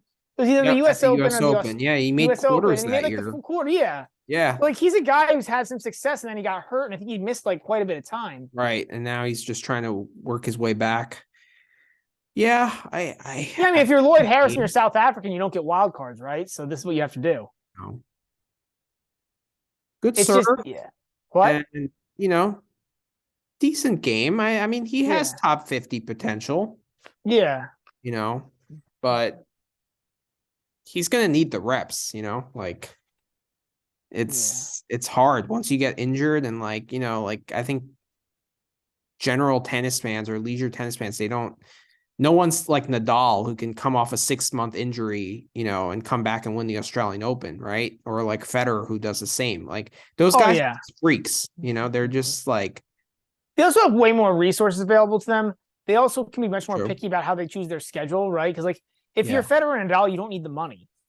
Right. So like you come back when you're ready, as opposed to these guys who need the money and the points. Like they have to come back as soon as they can because they're losing points and money making opportunities every day they miss. I know. For every week, but but never like it's it's just different, right? When you're at that level. Yep. Yeah, but it was fun. But now that the ATP 250s are starting and February's really kicking into gear, I think we got 3 250s this week, baby. Yeah, I think that's the right transition. So we got Cordoba, we got Montpelier, and we got Dallas. Yes. So back to the 250s. 250s, and they're decent draws. Yeah. The Montpelier draw is pretty good. I was really disappointed in the Dallas draw, but the Montpelier draw is pretty good. All right, let's start there then. Let's start with Montpellier. So, I know Brad looked at the lines. I haven't. for the first round matches. So let's start with this Huesler Van Ash match. Yeah. So what do you think the line is there, Manny? I'd say Huesler minus 225. Yeah, I knew you'd be too high on Husler. You're close, actually. You're not way off. Okay. What is it? It's minus 175. Ooh, I like that. You like that for see, I'm staying away here. Okay. Van Asch this is in Montpelier, so it's in Van Asch's home country. He's played pretty well recently. Husler's just coming off of Davis Cup, right? He's got a big he had a big win over big win. That still is a big win for him, right? To beat Zverev. So I don't know. I'm gonna stay away from this one. The turnaround, like from Davis Cup right into a 250, you'll probably have to play that Monday. And he's this is Van Asch's home country. Van Asch is a Frenchman. Yeah, but minus 175, that's such a good he's so much better than Van Asch. And it is a fast hard court. Like this should play to his advantage. I hear you. I might not play it by itself, but if I can find something else that's around that area and just parlay the two matches, just do a money line parlay, that might be how I play it. What's the spread? Is it spread out? 2. I actually think this is like right on this line. I had the initial reaction that you did.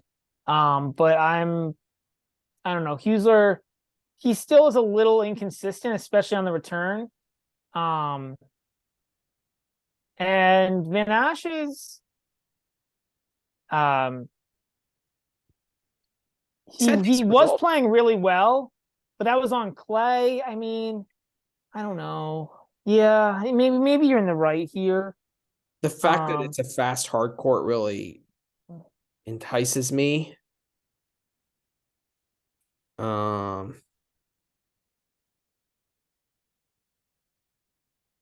Yeah, I mean, Van Asch lost to a. Yeah, I mean, winning a set against Coria doesn't really tell me much. No, that's not impressive. No. But and losing, Yeah, I'm more depressed that he lost to Coria. I mean, yeah, like although Coria played pretty tough against a few guys, but he played Futsal pretty tough as well. But yeah, I don't know. I mean, I like the minus 175. I see. I would have put that at minus 200 or minus 220. So I'm gonna take Huesler there. Okay, I like it. Next, yeah, Basilashvili and Lestienne. I want to know your thoughts on this match. So you can guess the line, but I want to know your thoughts. This is one I've been staring at. Okay, I think Lestienne is probably minus 275. You're damn close. 250. You're damn close. Yeah. And the spread is probably what, 3? 4.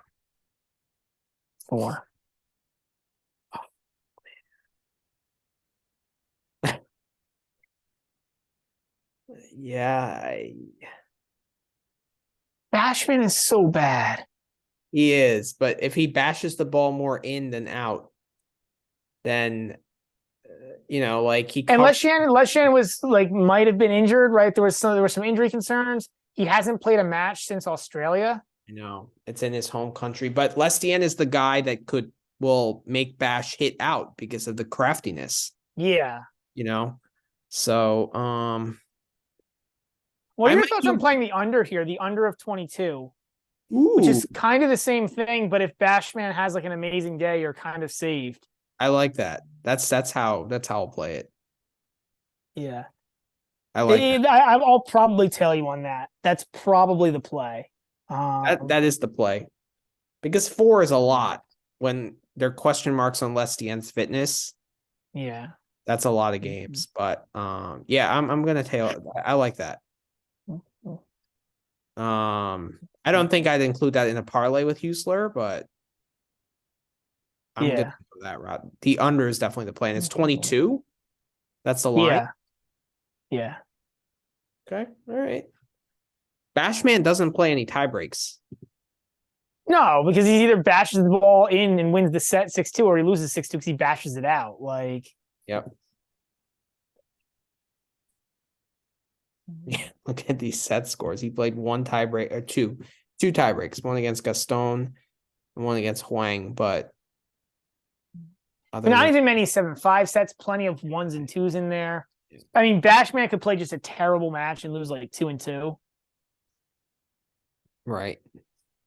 Yeah. Yeah, I think the under is the play there. I agree with you.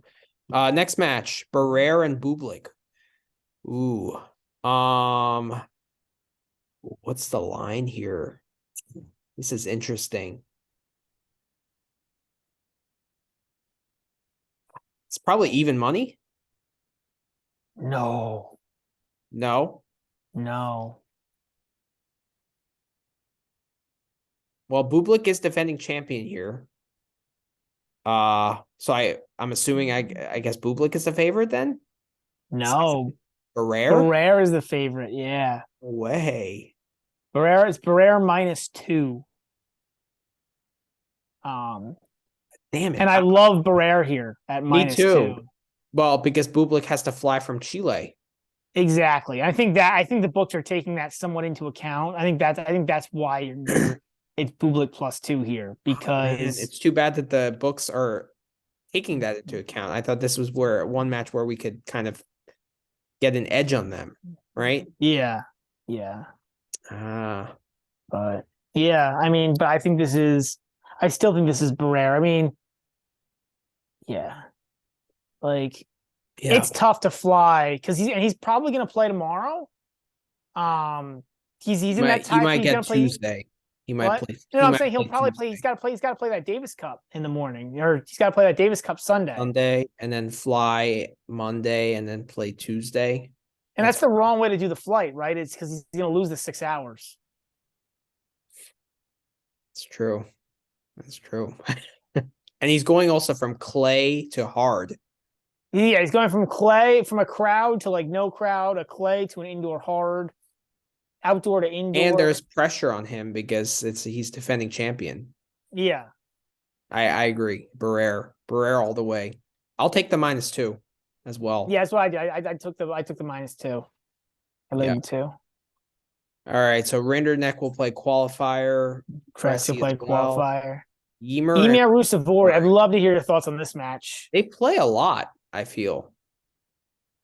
They just played like a month or two ago.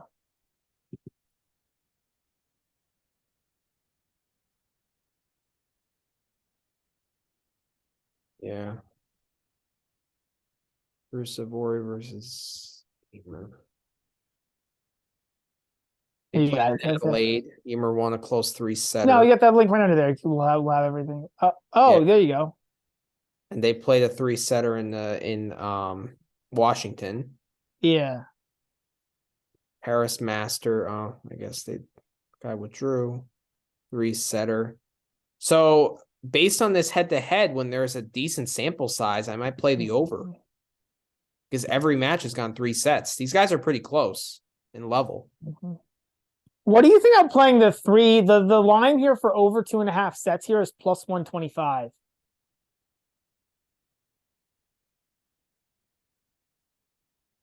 That's probably the way to go and not play the over in the games because there's not too many tie breaks. There's quite a few breaks with Yeah. Yeah. I think that's that's how I'm how gonna you play play this. it. I think that's how I'm gonna play this. I think I'm gonna play this with the over 2.5 In sets. terms of the money line, it's probably pretty close to even money. Yeah, it is. I think it's Emer -1. That may have changed. Nope, it's Emer -1.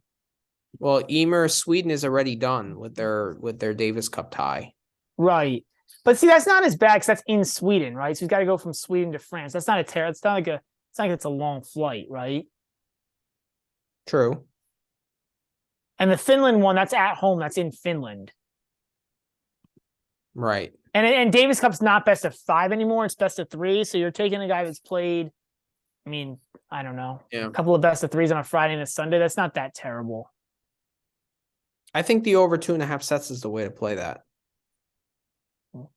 I like that. Yeah. All right. Davidovich Fokina and Ugo Humbert. Oof. Oh my God. This is tough. So Ugo has played decent tennis, made the third round of the Australian Open. You said he played pretty. I didn't see that match against He Fucsovics. played pretty well against Fucsovics, yeah. Played pretty well. It is in France. So I would say this is about even money. It is. It's about to pick him. I think it's like minus 105. Fokina is the favorite. But I think it's like I'm looking it up now. See if it changed. Yeah, no, Ugo's the favorite. Ugo's the favorite minus 115. But it's basically even money. It's a half game is the spread. But yeah, I mean that's a tough one to pick. I might play the over on games. Was it 21.5? I think it's your standard 22. 22 and a half. They bumped up a half a game. Ooh. Yeah, I don't like that. This is a pure stay away from me. Yeah, the fact that I'm thinking about it this long and just staring at the screen. Yeah. And the spread is what, like plus half a game? Yeah. There's no spread here, basically. No spread here. Yeah. That's a stay away. All right. Qualifier against Hallis, Fields and Gasquet. Interesting match. Fields has been good in the Challenger Tour. 18-year-old kid, and he has a really he looks like he has some skills, man. He's got a big forehand. Yep. Yeah, he does. Good serve, big forehand. Backhand needs a little work. It's pretty consistent, but it needs a little work. Yeah. But yeah, his results have been really good. I mean, these are really good results. Yeah. No, he played very well in Quimper. Lost in the final to Barrere. Beat Vertanen, beat Brower. Yeah. Beat Berankis. Tight 2-setter against Vucevic. Yeah, I mean, he's been good. 3-setter against Popperin, who played very well in Australia. Yeah. I mean, these are good, 3 sets against Bonini, back-to-back matches. Good. Yeah, I mean, but Gasquet is the ultimate pro. I'm gonna guess that the line is Gasquet minus 2.5. You might have hit it on the dot. No, it's 3, but you're damn close. Okay. 3 games, and he's probably minus 190 or 200. Yeah, it's 220, but yeah.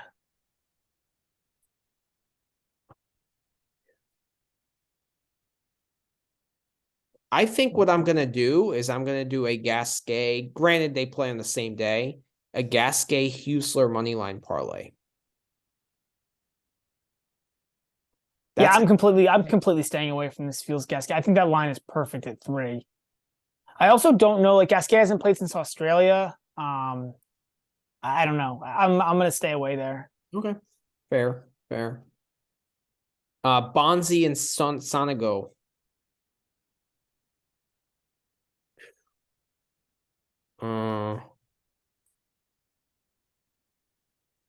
See, Bonzi was terrible against Piros. He was so bad they pulled him. I know. And I was looking for any sign of an injury or something. There's no injury. It's just he was horrible. So they're putting Manarino. Yeah. I mean, he's got to be a favorite against Sonego playing at home. Right? It's a dead pick'em. Whoa.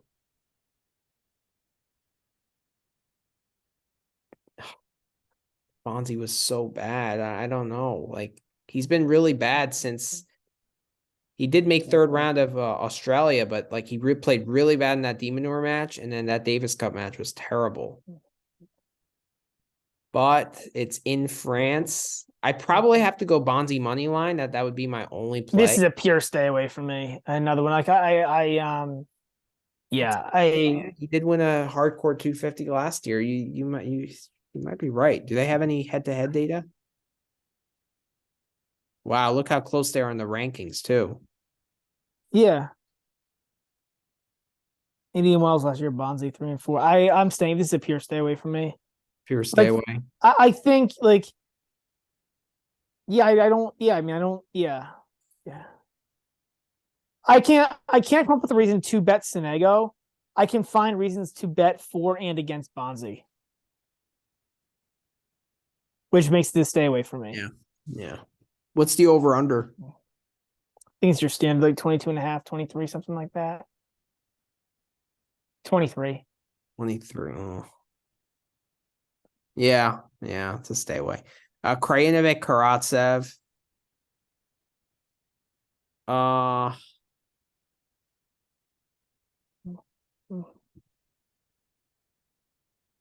man. These are two guys that their compete levels are not very high. You know, both guys tend to go away when things are not going well. That's how I view both of these guys. Both guys are quite talented. I would say Krajinovic is a slight favorite, maybe a one game favorite. Dead pick 'em. Oh my God, there's so many pick'ems in this first round. It's insane. But I get it, right? I think the other thing is like these guys are all coming back from Australia, so like who knows how that went, right? Like, did they all come back early? What is like? Did they practice? Like, what are they doing? You know, do they need time off? Like, what is? I always get nervous about these first tournaments of the new like Yeah. part of the season. Krajinovic is coming from Norway. And Karatsev obviously did not play Davis Cup. So, oh man. You mean Russia wasn't in Davis Cup? No. Unfortunately. But yeah, I mean, I probably then would go Karatsev just because he hasn't played Davis Cup. You know? Yeah. But yeah, I mean that's tough. That's tough to pick as well. So from like a future standpoint, I know they're not out because the qualifiers have not been placed, but like who do you like here? So I looking don't at the trust Rune draw, after that loss. Like I don't, and I think he has actually a tough draw. While playing Husler in the first match is not easy. oh, that's one of the best matches of the tournament. I mean, Probably, if I was to see this tournament just based on personal feels, yeah, Husler would be a seed. I agree. In fact, he'd probably be a top 4 seed. He'd probably get a bye. You know who I like? I like Sinner on the bottom half. I think he should be the tournament favorite. I mean, if you look at the bottom half of that draw, there's nobody down there who should trouble Sinner. And he destroys guys out of the top 40, right? Yeah, and he gets Fusevitz. Fusevitz for a qualifier in the second round. That's a joke. We already saw Fusevitz give him his best shot. Yeah. Bonsai, Sonego, Krajinovic, or Karatsev in the quarters. He'll destroy them. Semis, the seeds in that section are Agut and Fulkina. Which it's not Jim anymore, so RBA is no shot. Gasquet and Humbert and Hallis have just as good of a chance to make it to the quarters there. That's a complete pick 'em. That honestly, that section of that quarter is a complete pick 'em. Like any guy, even like Fields could make it to the semis, and I wouldn't be stunned. No. Like to me, it's a complete pick 'em between all 6 of those guys. And then, so yeah, I mean, I love. I mean that just works. That draw works out so perfectly for Sinner, man. Yeah. I might, actually take a flyer on like Husler futures. Yeah, I like it. If you can get like plus, the thing is, like that's actually a really tough quarter, so I probably don't love it because now that I'm looking at it, that's the wrong section of the draw. It's the right player, but the wrong section of the draw. Like even if he beats Rune, he's got to play like probably Lechien or like Barrere, which isn't that. Yeah, he should get through that. And awake Bublik, like if Bublik actually makes it to them, means he'll be awake and like wanting to play. That's a tough match on fast courts and the defending champ. Like, yeah, that's just that top quarter. Like somehow all the best players except for Bash ended up in that top quarter.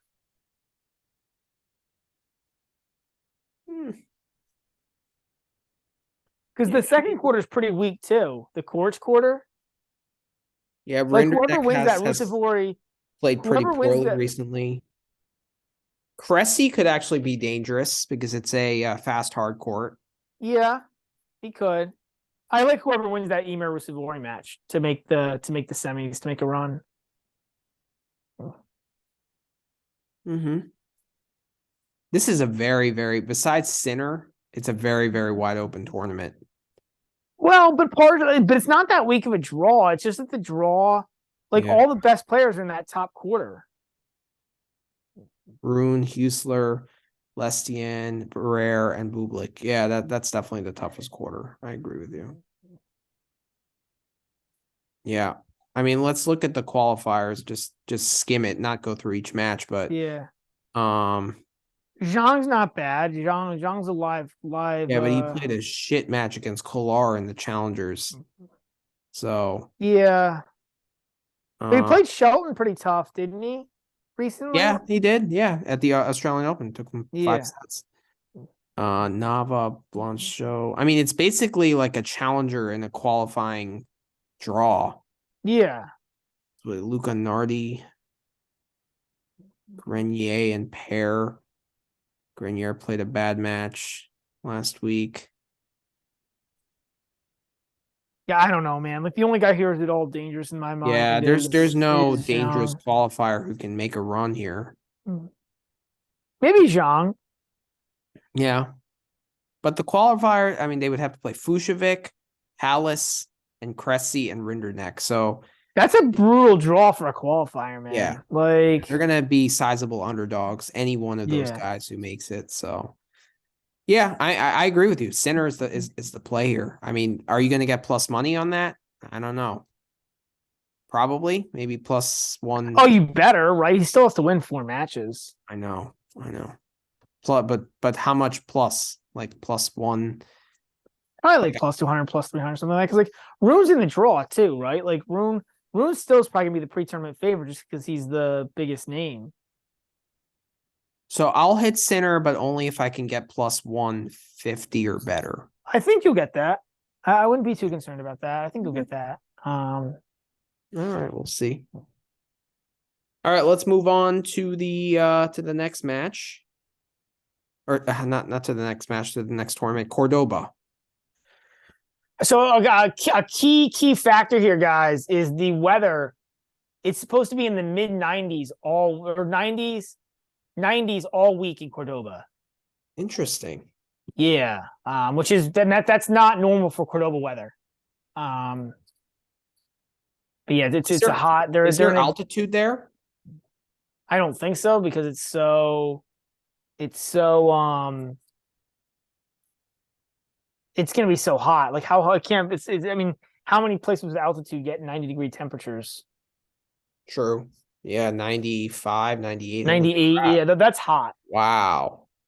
1,300 feet. So it's not like high, but it's not sea level either.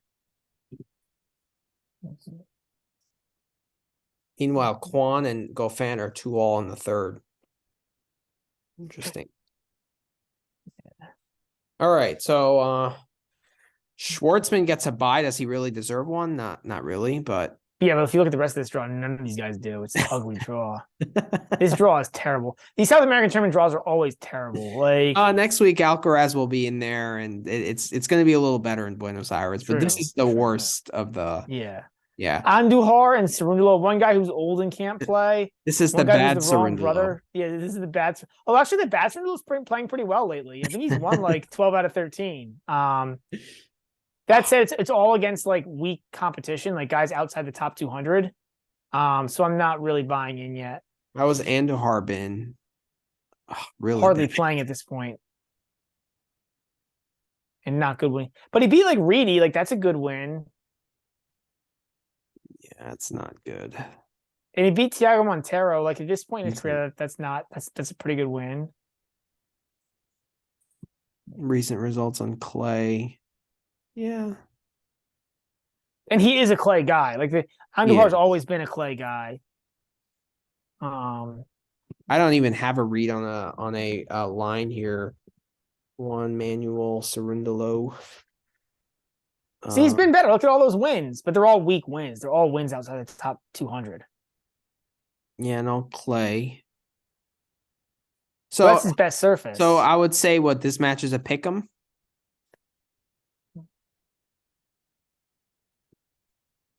It is. Oh no. If this was a pick 'em, I'd hammer Cerundolo.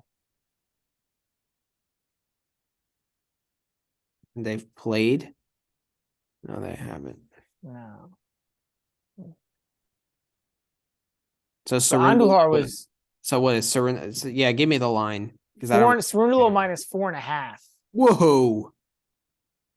I think that's the right line. I mean, look, Really? like Cerundolo. At least Cerundolo's winning matches, man. Like Andujar, I get it, but like he's not. But Andujar doesn't have a clay sample size recently. He's mainly played hard. Yeah, I don't know though. But those score lines are so ugly. Like 0-3. I get it's hard, but 0-3 to Katov, 3-4 to Hoffman's not horrible. 1-2 to Adam Walton. Like, who is Adam Walton?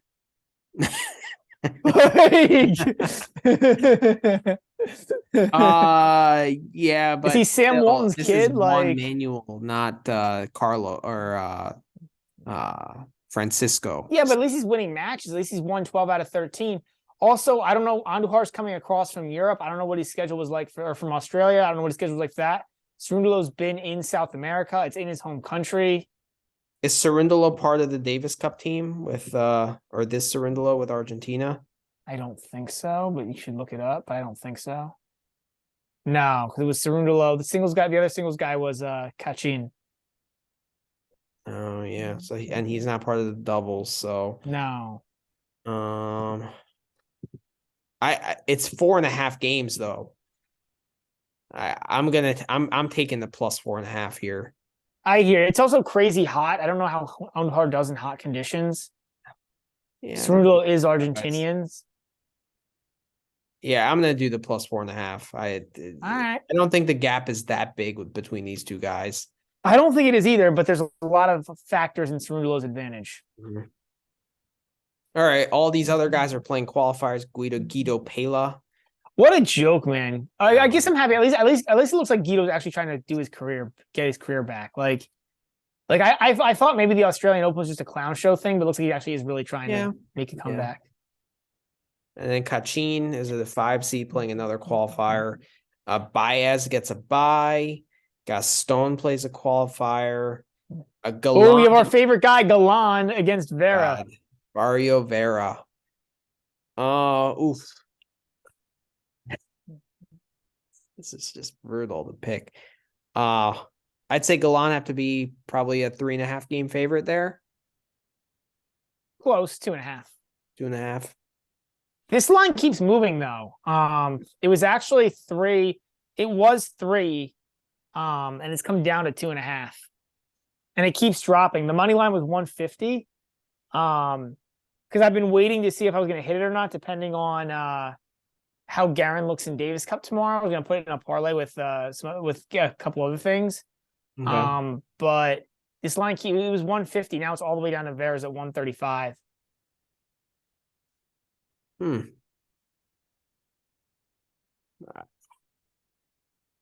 I mean, Galan has played mainly on hard. I want to see more clay results. What surface does Galan like? I always thought it was clay, but he beat Tsitsipas the US Open, but I think that was a random. That was a fluke. Yeah. So I think clay, but I don't know. I think he's a little bit of an all quarter. But looks like clay. I mean, it looks like these challenges are all clay, right? It looks like when he has the option, he goes to clay. Yeah.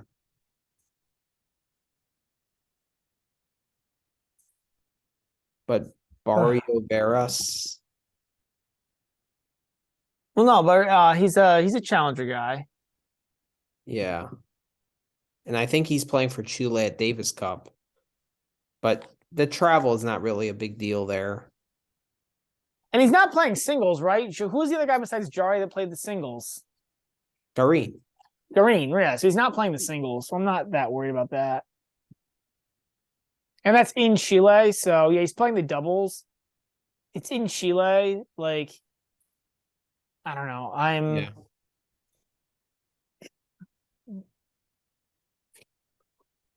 Yeah.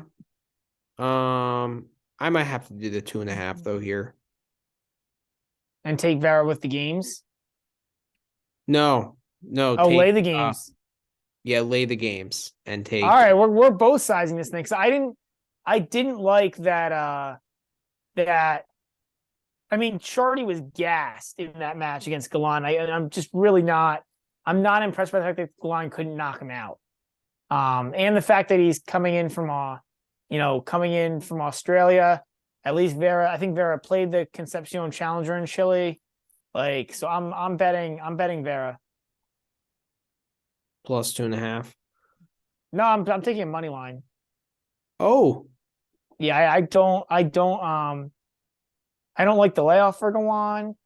I don't like how Galan played against Chardy. I don't like how Galan's played this year. And I think I think it favors Vera.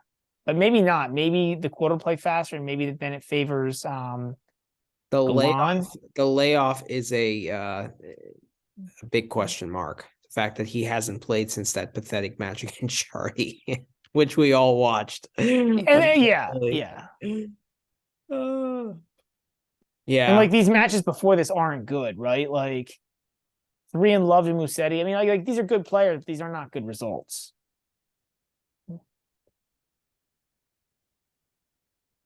Yeah, this is a match that I may have to see how some other people on Twitter are playing this, I think that's probably the right move.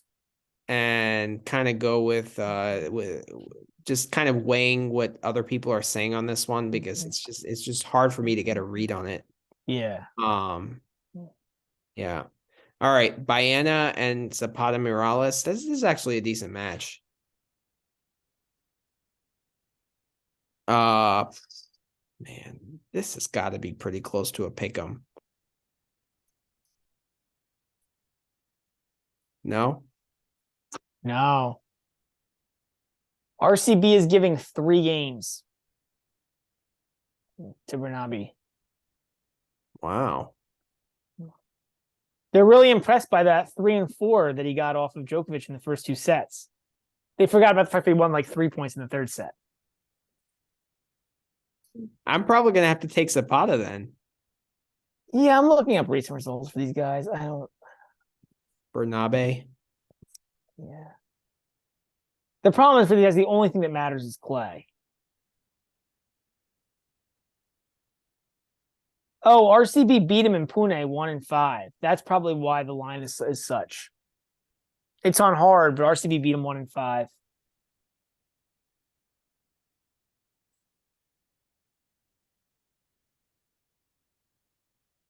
Yeah, he also beat him 3 and 6 in Seville in September on clay in the final.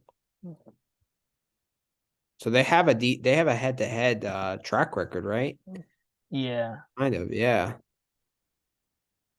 Which makes sense, right? Because like they would play in the same tournaments. Yeah, and Amertsfort. Oh wow, that's 3 in the past year. That's pretty amazing. Yeah. You usually don't see that.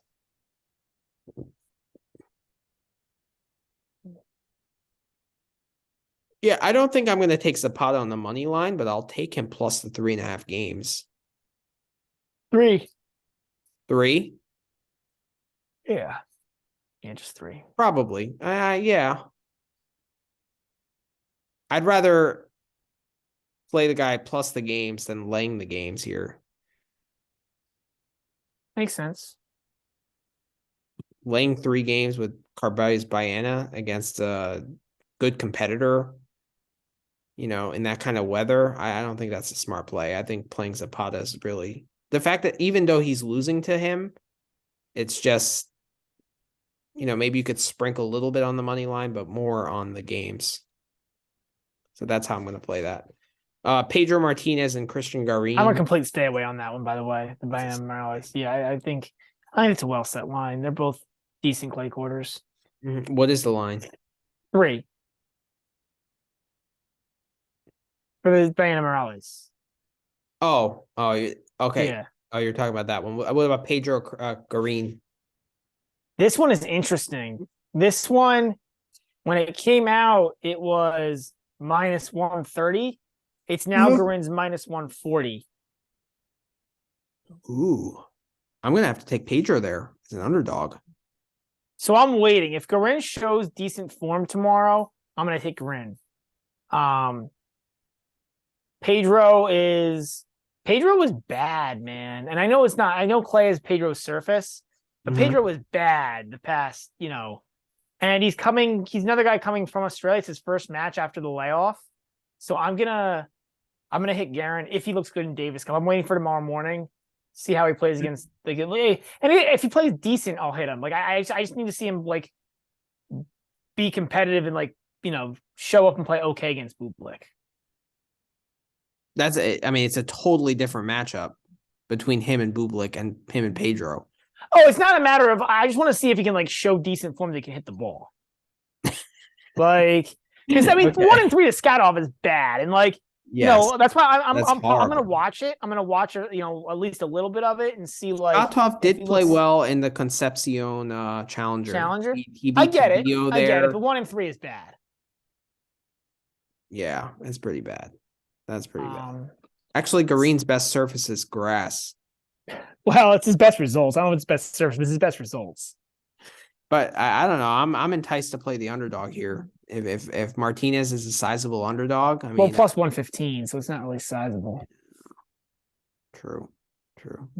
That might be a stay away for me. Souza and Echeverry. Echeverry has to be a pretty decent favorite here. Souza is really, he competes, but yeah, it's 3. I have no interest in this matchup.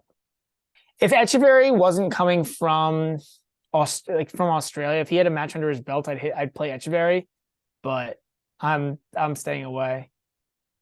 And the fact that Sousa is playing in Portugal right now is not good, and the fact that he lost, right? Didn't he? And it was he lost to Thomas Machak, and that's a winnable match for him. Yeah. Especially at home. So I'm not liking Sousa. But I also don't like playing guys their first match back, so I'm gonna stay away there. I'm enticed to play Echeverry there. I just think his level of tennis is higher. He's played pretty decent on hard, ironically, though. He's played a lot of hard recently and played pretty decent on hard. Maybe not as much of the Montevideo. Well, that's November. That's last year. That's true. Yeah. Yeah, he really hasn't played that much this year, surprisingly. Yeah. So I'm. Yeah. Maybe it's a stay away. Just because he hasn't played. But if he if I saw one good match out of him on clay, I'd hit Etch easily. But Lajovic and Varias. Varias has to be but Lajovic. This is a good match. It is an interesting match. I'd say Varias is like a 1.5 game favorite. 1. So he basically hit it.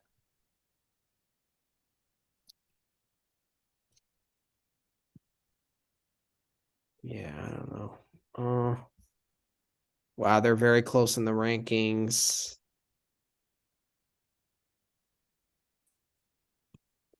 I mean, Lajovic has not been that good.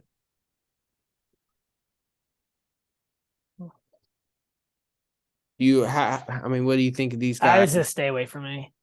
Yeah, they haven't played in an Australian Open. I feel but like Lajovic is better on clay than anywhere else. He is. I don't know how he's going to deal with the heat, though. I don't think he'll deal that well with it either. This is a stay away from me. I think we'll have a much better idea of how these guys are playing after the first round. Yeah, second and third round, I'll be looking to hit more. Yes. This first round, I'm calling a lot of stuff stay away. Yeah. And then where's the Ramos Vinolas with a bye, Corey and Montero. This is a fun one, It man. is a fun match. It's a really fun match. Korea has to be what 1.5 game favorite. It's basically a pick 'em. Whoa. Corey is all the way down to -120. This was -140. It basically was a full game. But it's come down to -120. The money's moving towards Montero. All right, then I'm hitting Korea money line. I am as well. This is my other play here. Mhm. Corey was pretty good on the hard court. And he played a challenger, I think, and did really well this week. I think. Korea won the challenger in Concepcion. Yeah. He beat Yeah. Skatov in the final. Yeah. Wait. Okay. So he has been playing on clay since Australia. Yeah. And Montero, has he? Um, He has I not. don't think so. Yeah. Ooh, I'm hammering this. And it's in It's in Argentina. Argentina. Yeah, I'm hammering that. Yeah. That's definitely going to be my play of the first round right there. Korea money. It's my favorite play. It's the only play I actually feel good about. Yeah. Interesting. Bagnus and Cecchinato. If I can get a good line of Bagnus here, I would hammer that too. But he probably has to be like a 2.5, 3 game favorite, right? He's a 2-game favorite. I think I'm gonna hit that too. In Argentina. I think this is well set, even in Argentina. Yeah. But Cecchinato, I mean, he's 30 years old, coming from I know. Italy, which is not a very hot climate, I know. right? Playing in that. I know. Everything here tells me to hit. Everything tells me here to hit Bagnus.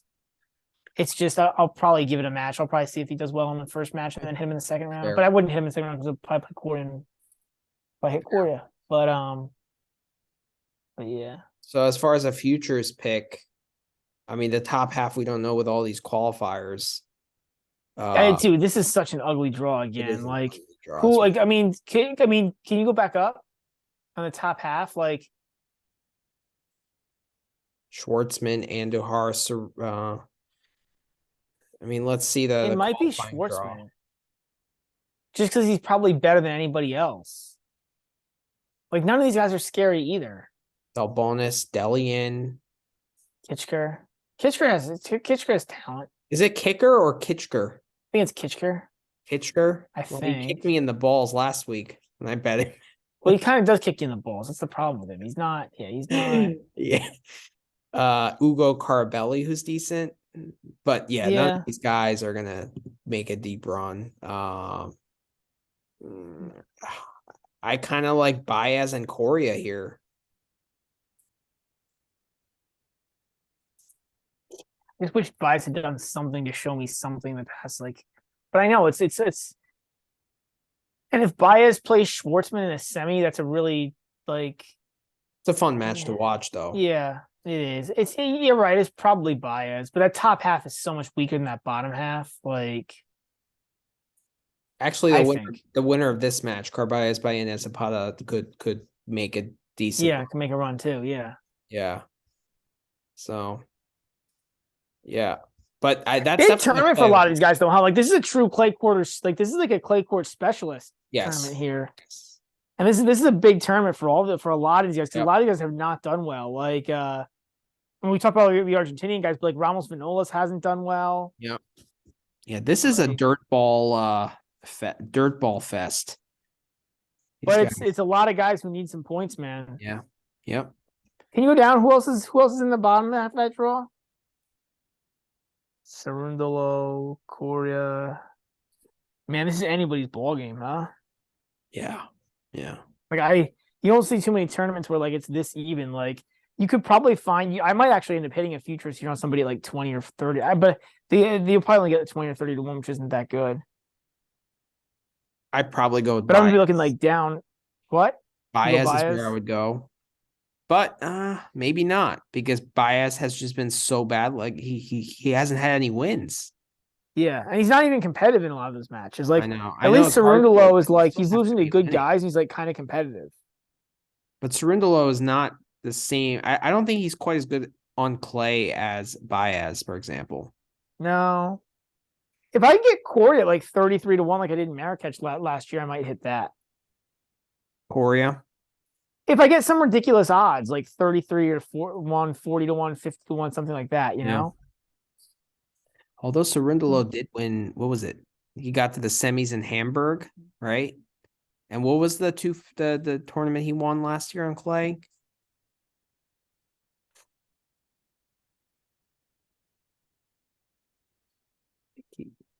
He won one event. Oh, Bastad. That's right. And he beat Bastard. Baez in the final. Yeah. So that's a good run to beat Rude, Herrera Busta, Baez. That's a hell of a run. And then make a semi in Hamburg, beat Rublev there. Yeah. It's a good run there. So yeah, maybe he's better on clay than I thought. I was just thinking about the Miami run. But yeah. Yeah, I mean I think it's Cerundolo or Baez. Those are the two guys that I would. I mean, you love hitting Ramos Manolas futures, don't you? Didn't you do that a few times I last? do, but I'm not here. Okay. Yeah, Honestly, I'm probably not going to hit a futures here. Like the only one I would hit is Korea if I get like something like 50, 30. If I get like 30-1 or better, I'd probably hit Korea. fair. Just because I liked it. I liked the fact that he won that challenger last week. Yeah, yeah, true. All right, let's go to Dallas. All right, so it's my turn to play guess the lines. Yes, there were only 5 matches that were up actually. Okay. So the first match that was up was Emilio Gomez and Taro Daniel. You. Um. Ew. Ew, Brad says. Taro minus 2.5. I see the money line up, but So like minus 180 or something. yeah, you got it. Minus 200. Yeah. And the game spread is oh wow, they have a few more matches up now since I last checked. 2.5. So exactly what I said, 2.5. Exactly what you said. So I mean you probably have to go with Taro Daniel here. Right? I'd probably play Taro Daniel money line parlay with something. That's how I would do it. Yeah, that's probably not terrible. Again, Daniel's another. Oh no, didn't Daniel play Davis Cup? How did he do this? How did he do in Davis Cup? And where did he play? Japan's in like World Group some shit. World Group. By the way, Kwon won. He beat Oh, so Gofan. that's 2-2 going on last time. 2-2. They played in Japan, so he's coming from Tokyo. Okay. I think he Ooh, played. there's jet lag there. Yeah, he played the second leg of that tie. Oof. And then Emilio Gomez played the challenger in Cleveland, and he lost to was it Tennis Sangren? Yeah, I'm gonna have to see when this match is. If the match is Monday, then I Yeah. will be then I'll probably hit Gomez. Otherwise, I'll probably stay away. Gomez lost in 3 sets today to Kovacevic in Cleveland. That's fine. So, yeah, I mean, the fact that Taro Daniel, I mean, that's great that you brought that up because the fact that he's coming all the way from Japan, Yeah, that definitely, I mean, that's some serious jet lag, you know? Like, it is. that's not a joke. It is. I also don't know how used to. Well, I don't actually know. I wonder what the weather's like in Dallas this week. Cold. There was an ice storm there recently. Yeah, but not. No, it's not bad though. It's gonna be like in the 50s. But Friday's gonna be cold. Friday's a high of 46. That's cold. Is that an Dallas? indoor tournament or is that an outdoor tournament? Uh,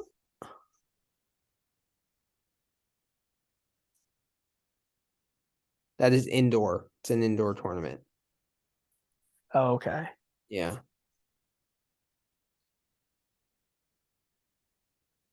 Yeah.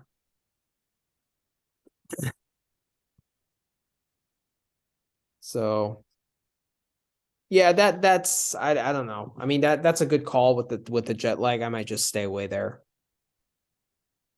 Because I'll probably stay away. Daniel should win that event, but or that match. But all right, next match that's up is Isner and Sang. Interesting. Sang is a guy who prefers clay, right? Oof. Uh, let's see his results. But again, this is what if you bet this, you're just bet you're betting Isner. You're not betting Sang. No, he plays Yeah. really on hard. Okay, he's playing more than I thought. Yeah. I'm gonna guess it's Isner -2 for the line. Maybe like Oh, minus one and a half. It's Isner minus 3.5. Huh. Huh. Let me look at something. This might be where you hit Sang plus the games. I'm gonna hit Sang on the money line. This is how much I don't trust Isner right now.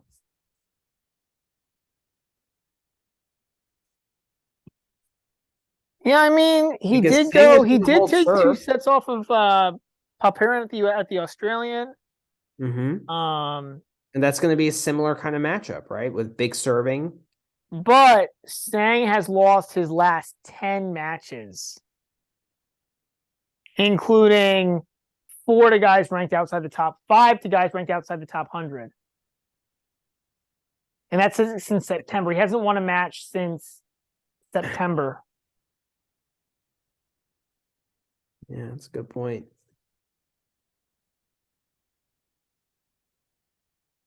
But how many matches has Isner won since September? That's another question. Not many. 1 to Oscar Ote. But he hasn't played that many, right? He's only played Yeah. 4. I think okay, I think the actual play is the plus the games. Plus three and Yeah, a I half, mean, I think is really good because you know, like everyone holds serve against Isner. although Sang's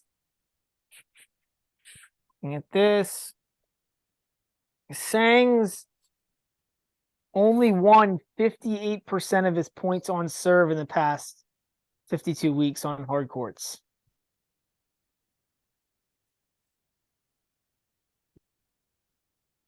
Hmm. Yeah, the stats are up there on the top. If you filter, and you see in the top corner that the stats are. That's concerning to me. He gets broken at like a 20 to 25% clip. Okay. Yeah, and he Um, saved 14 break points against Popperin. yeah.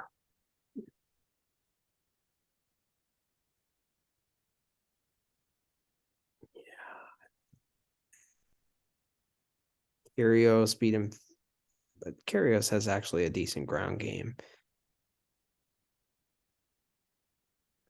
I wish these guys played before because this is a match where a head to head would be really give us a lot of Well, it's also interesting because I think like Sang has a better chance than most players of breaking Isner, but I also think he could get broken quite a bit.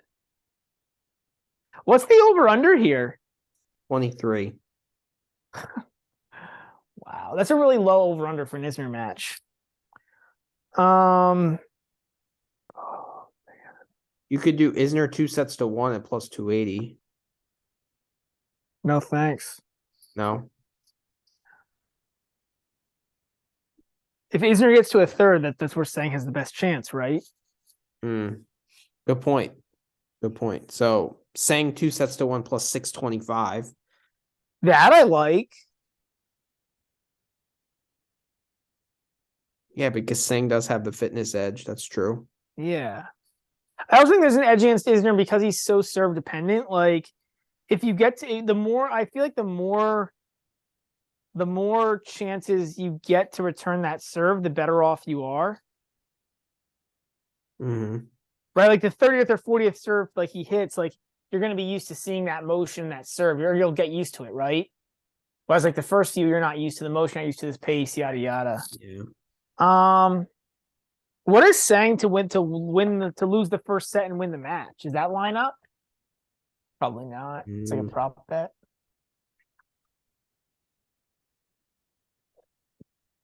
I don't see that yet, Yeah. but that's a line I'll look for. I think I'm gonna play the plus 3.5 and then that's saying 2 sets to 1. I like that. I'll probably just play one. I'll probably just pick the saying 2 sets to 1, but that would be my play. Okay. All right. Next match is Ote against Eubanks. So I don't know how this is going to be, Dude. but I actually think Eubanks should be the favorite here, and I think it should be like Eubanks -2. But I think it'll be closer to a pick'em, maybe odds of minus No, you're right. 0.5. Eubanks is a slight favorite, -140, and it's -1.5. Wow. So they did what I thought they should do. Yeah. So This is brutal match, man. It's such a bad match. I think I'm just gonna play Eubanks money line here. I think I am too. I think they're pretty even players, actually. Ott has not impressed me at all. Yeah, and I actually don't like the over under is 23.5, but Ote actually gets broken a decent amount as Husler showed. Like there were 6-2 sets in there and stuff. I mean, I like I'm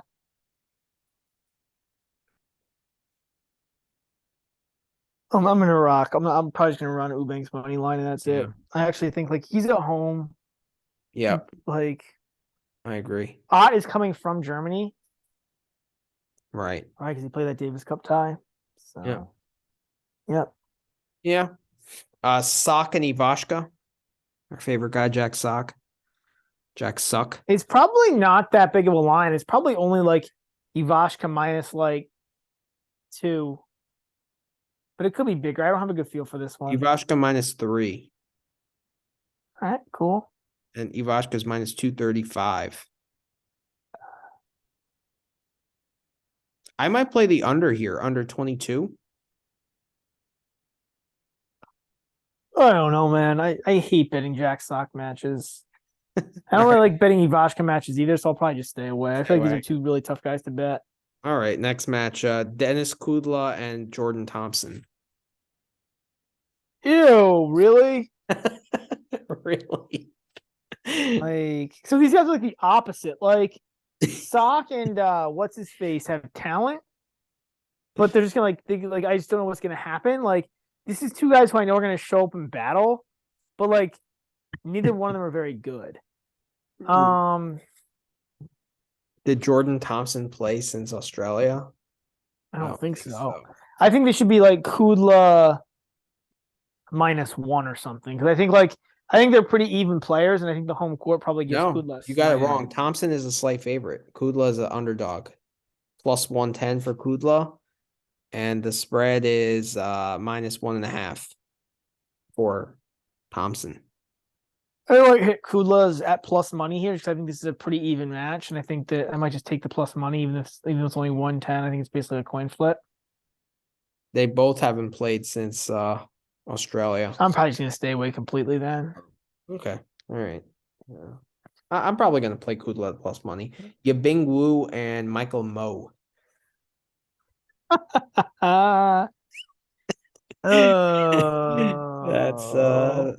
That's a good reaction to that match. Wu has not been that good lately, right? He's kind of starting to fall off a little bit. Wu? Yibing Wu, He's in the final of the Challenger in Cleveland. Oh, is he? Oh no, he is. Okay. I mean, he hasn't been good. Like, he hasn't looked good, but he's won the matches. He beat Sangren and Kozlov pretty good. The Kirchner one was not a good the Kirchmeyer one, yeah. No, but look, I mean, he keeps making good runs. Like, he made the 3rd round at US Open. Mm-hmm. He did lose he played a really bad tournament in Gwangju. But he made the finals of Seoul. He's now in the finals of the Cleveland Challenger. Yeah, he's a grinder. I It mean, should be. I mean, this should be Wu minus like. It should be Wu, and it should be pretty big. It should be like minus like. I think it'd be minus like 2.5, and I'd probably wow, get Wu with that. you're way off. It's basically a pick 'em.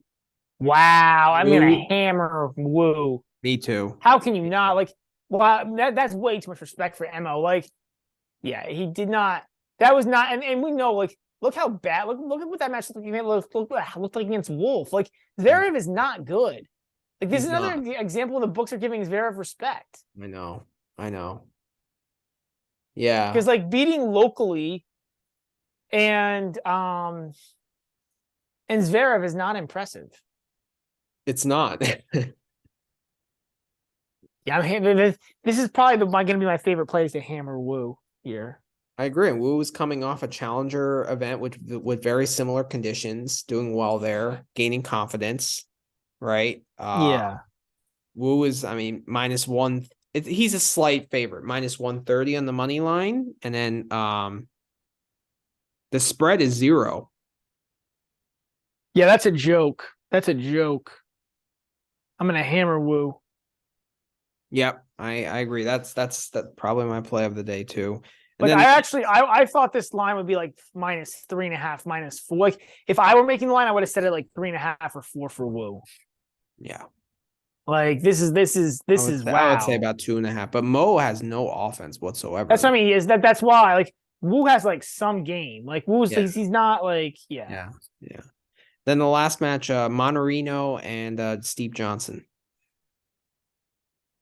Monterino -3. He's played better. But he's coming from France. I mean, I think the line will probably be -2, but I don't like it. I'll probably No stay game away. spread is up yet, but I have the money So line. the money line is will be -160 then for Manarino. Minus 260. What? Steve Johnson has really not played well though, so I think that line I is know, but Manarino, he just played a Davis Cup tie in Hungary today. That's a good point. That's a good point. Like That's the kind of match I might be like Johnson to win the first set, but Manarino to win the match.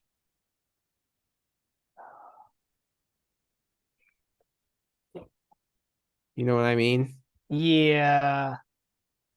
But I'm tempted to because I don't think Manarino breaks all that often. I'm tempted to take Yeah, but Stevie. that lefty forehand to Johnson's backhand, that's such a, I mean, this is not a great matchup for just Steve Johnson. Johnson has no backhand. But that's why, like, I don't know if you give me 3.5 games, maybe I take Stevie. Yeah. Sucks so like this. Oh man, it's so bad though. Like Steve Johnson is so bad. Yeah. And you're right. I didn't realize how bad his results are. Like he can't beat. No, he He can't beat can't anyone beat. right now. Yeah. I mean, he has wins, but he's beating like. And he choked that's Cleveland semi to Kovacevic. Quarter, but yeah, Quarter. it's. Yeah. But yeah, I mean, he can't beat any. I mean, I guess he did. Yeah, I don't know. And that Cleveland, that was his first. He took 2.5 months off. He didn't even play the Aussie Open qualies, which he could have gotten into. I'm assuming. Mm-hmm. I don't know, man. This is not what we want to see out here from Stevie. No, it's not what you want to see. So, I mean, from a future standpoint, you got Tiafo as the number 2 seed. You got Fritz as the 1 seed. I like Foe, man. Who's down there in that quarter? This draw is so ugly outside of the top couple guys. McDonald. JJ Wolf. That's actually a pretty tough draw for this tournament. That is a tough draw. Look how weak Kecmanovich's quarter is, man. Taro Daniel, Altmaier, who's coming from that painful loss against Wawrinka. Isner. That's such a weak quarter, man. Like, who do you think advances out of that? Like, I actually think Isner is a favorite.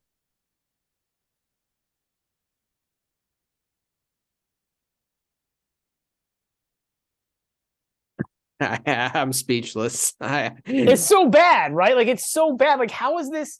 how is one of these guys? I mean, I guess it's not how, but like, because like, shitty guys make the semis of See, 250s all the time. But I like, think I agree with you and think Isner is the favorite, but I'm doing everything I can to fade Isner. So like, yeah, I think he makes it, but I'm still gonna bet him to lose every match. yeah, yeah. This is so No, bad. Like, it's just such a yeah. bad quarter. I mean, the Shapovalov quarter is actually decent, I guess. Like Yeah, I mean, yeah, it's Shapovalov Wu decent. is a It's decent decent. match, It's decent. Yeah.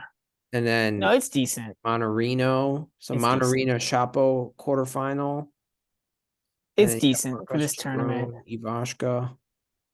I mean, It's amazing how like, but see, like, so this is why I really ask why we have three 250s in the calendar, right? Because like, look how much it just dilutes all the players. yeah. I Oh mean, man, but this is actually decent qualities though. Verdasco.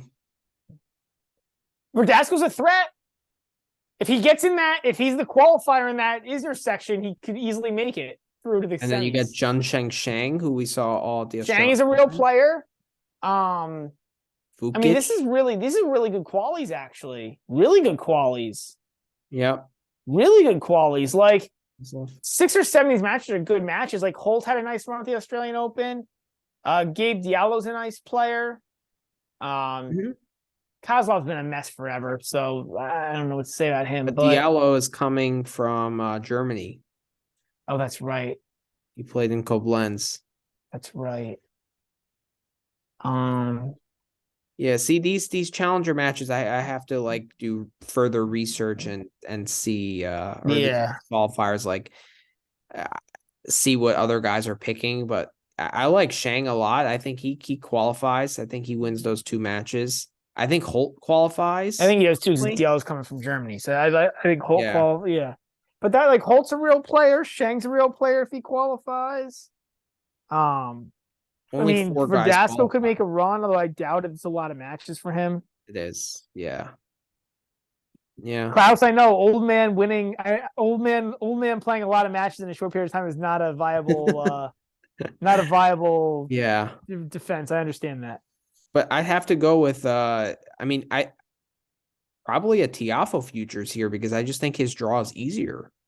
Like at least Fritz has Chapo to deal with, right? Which he should win anyway, but Chapo can play really well. Well, And and the end, like Fritz's section has annoying guys. Like you don't really want to play any of those guys in his section. I know that's true.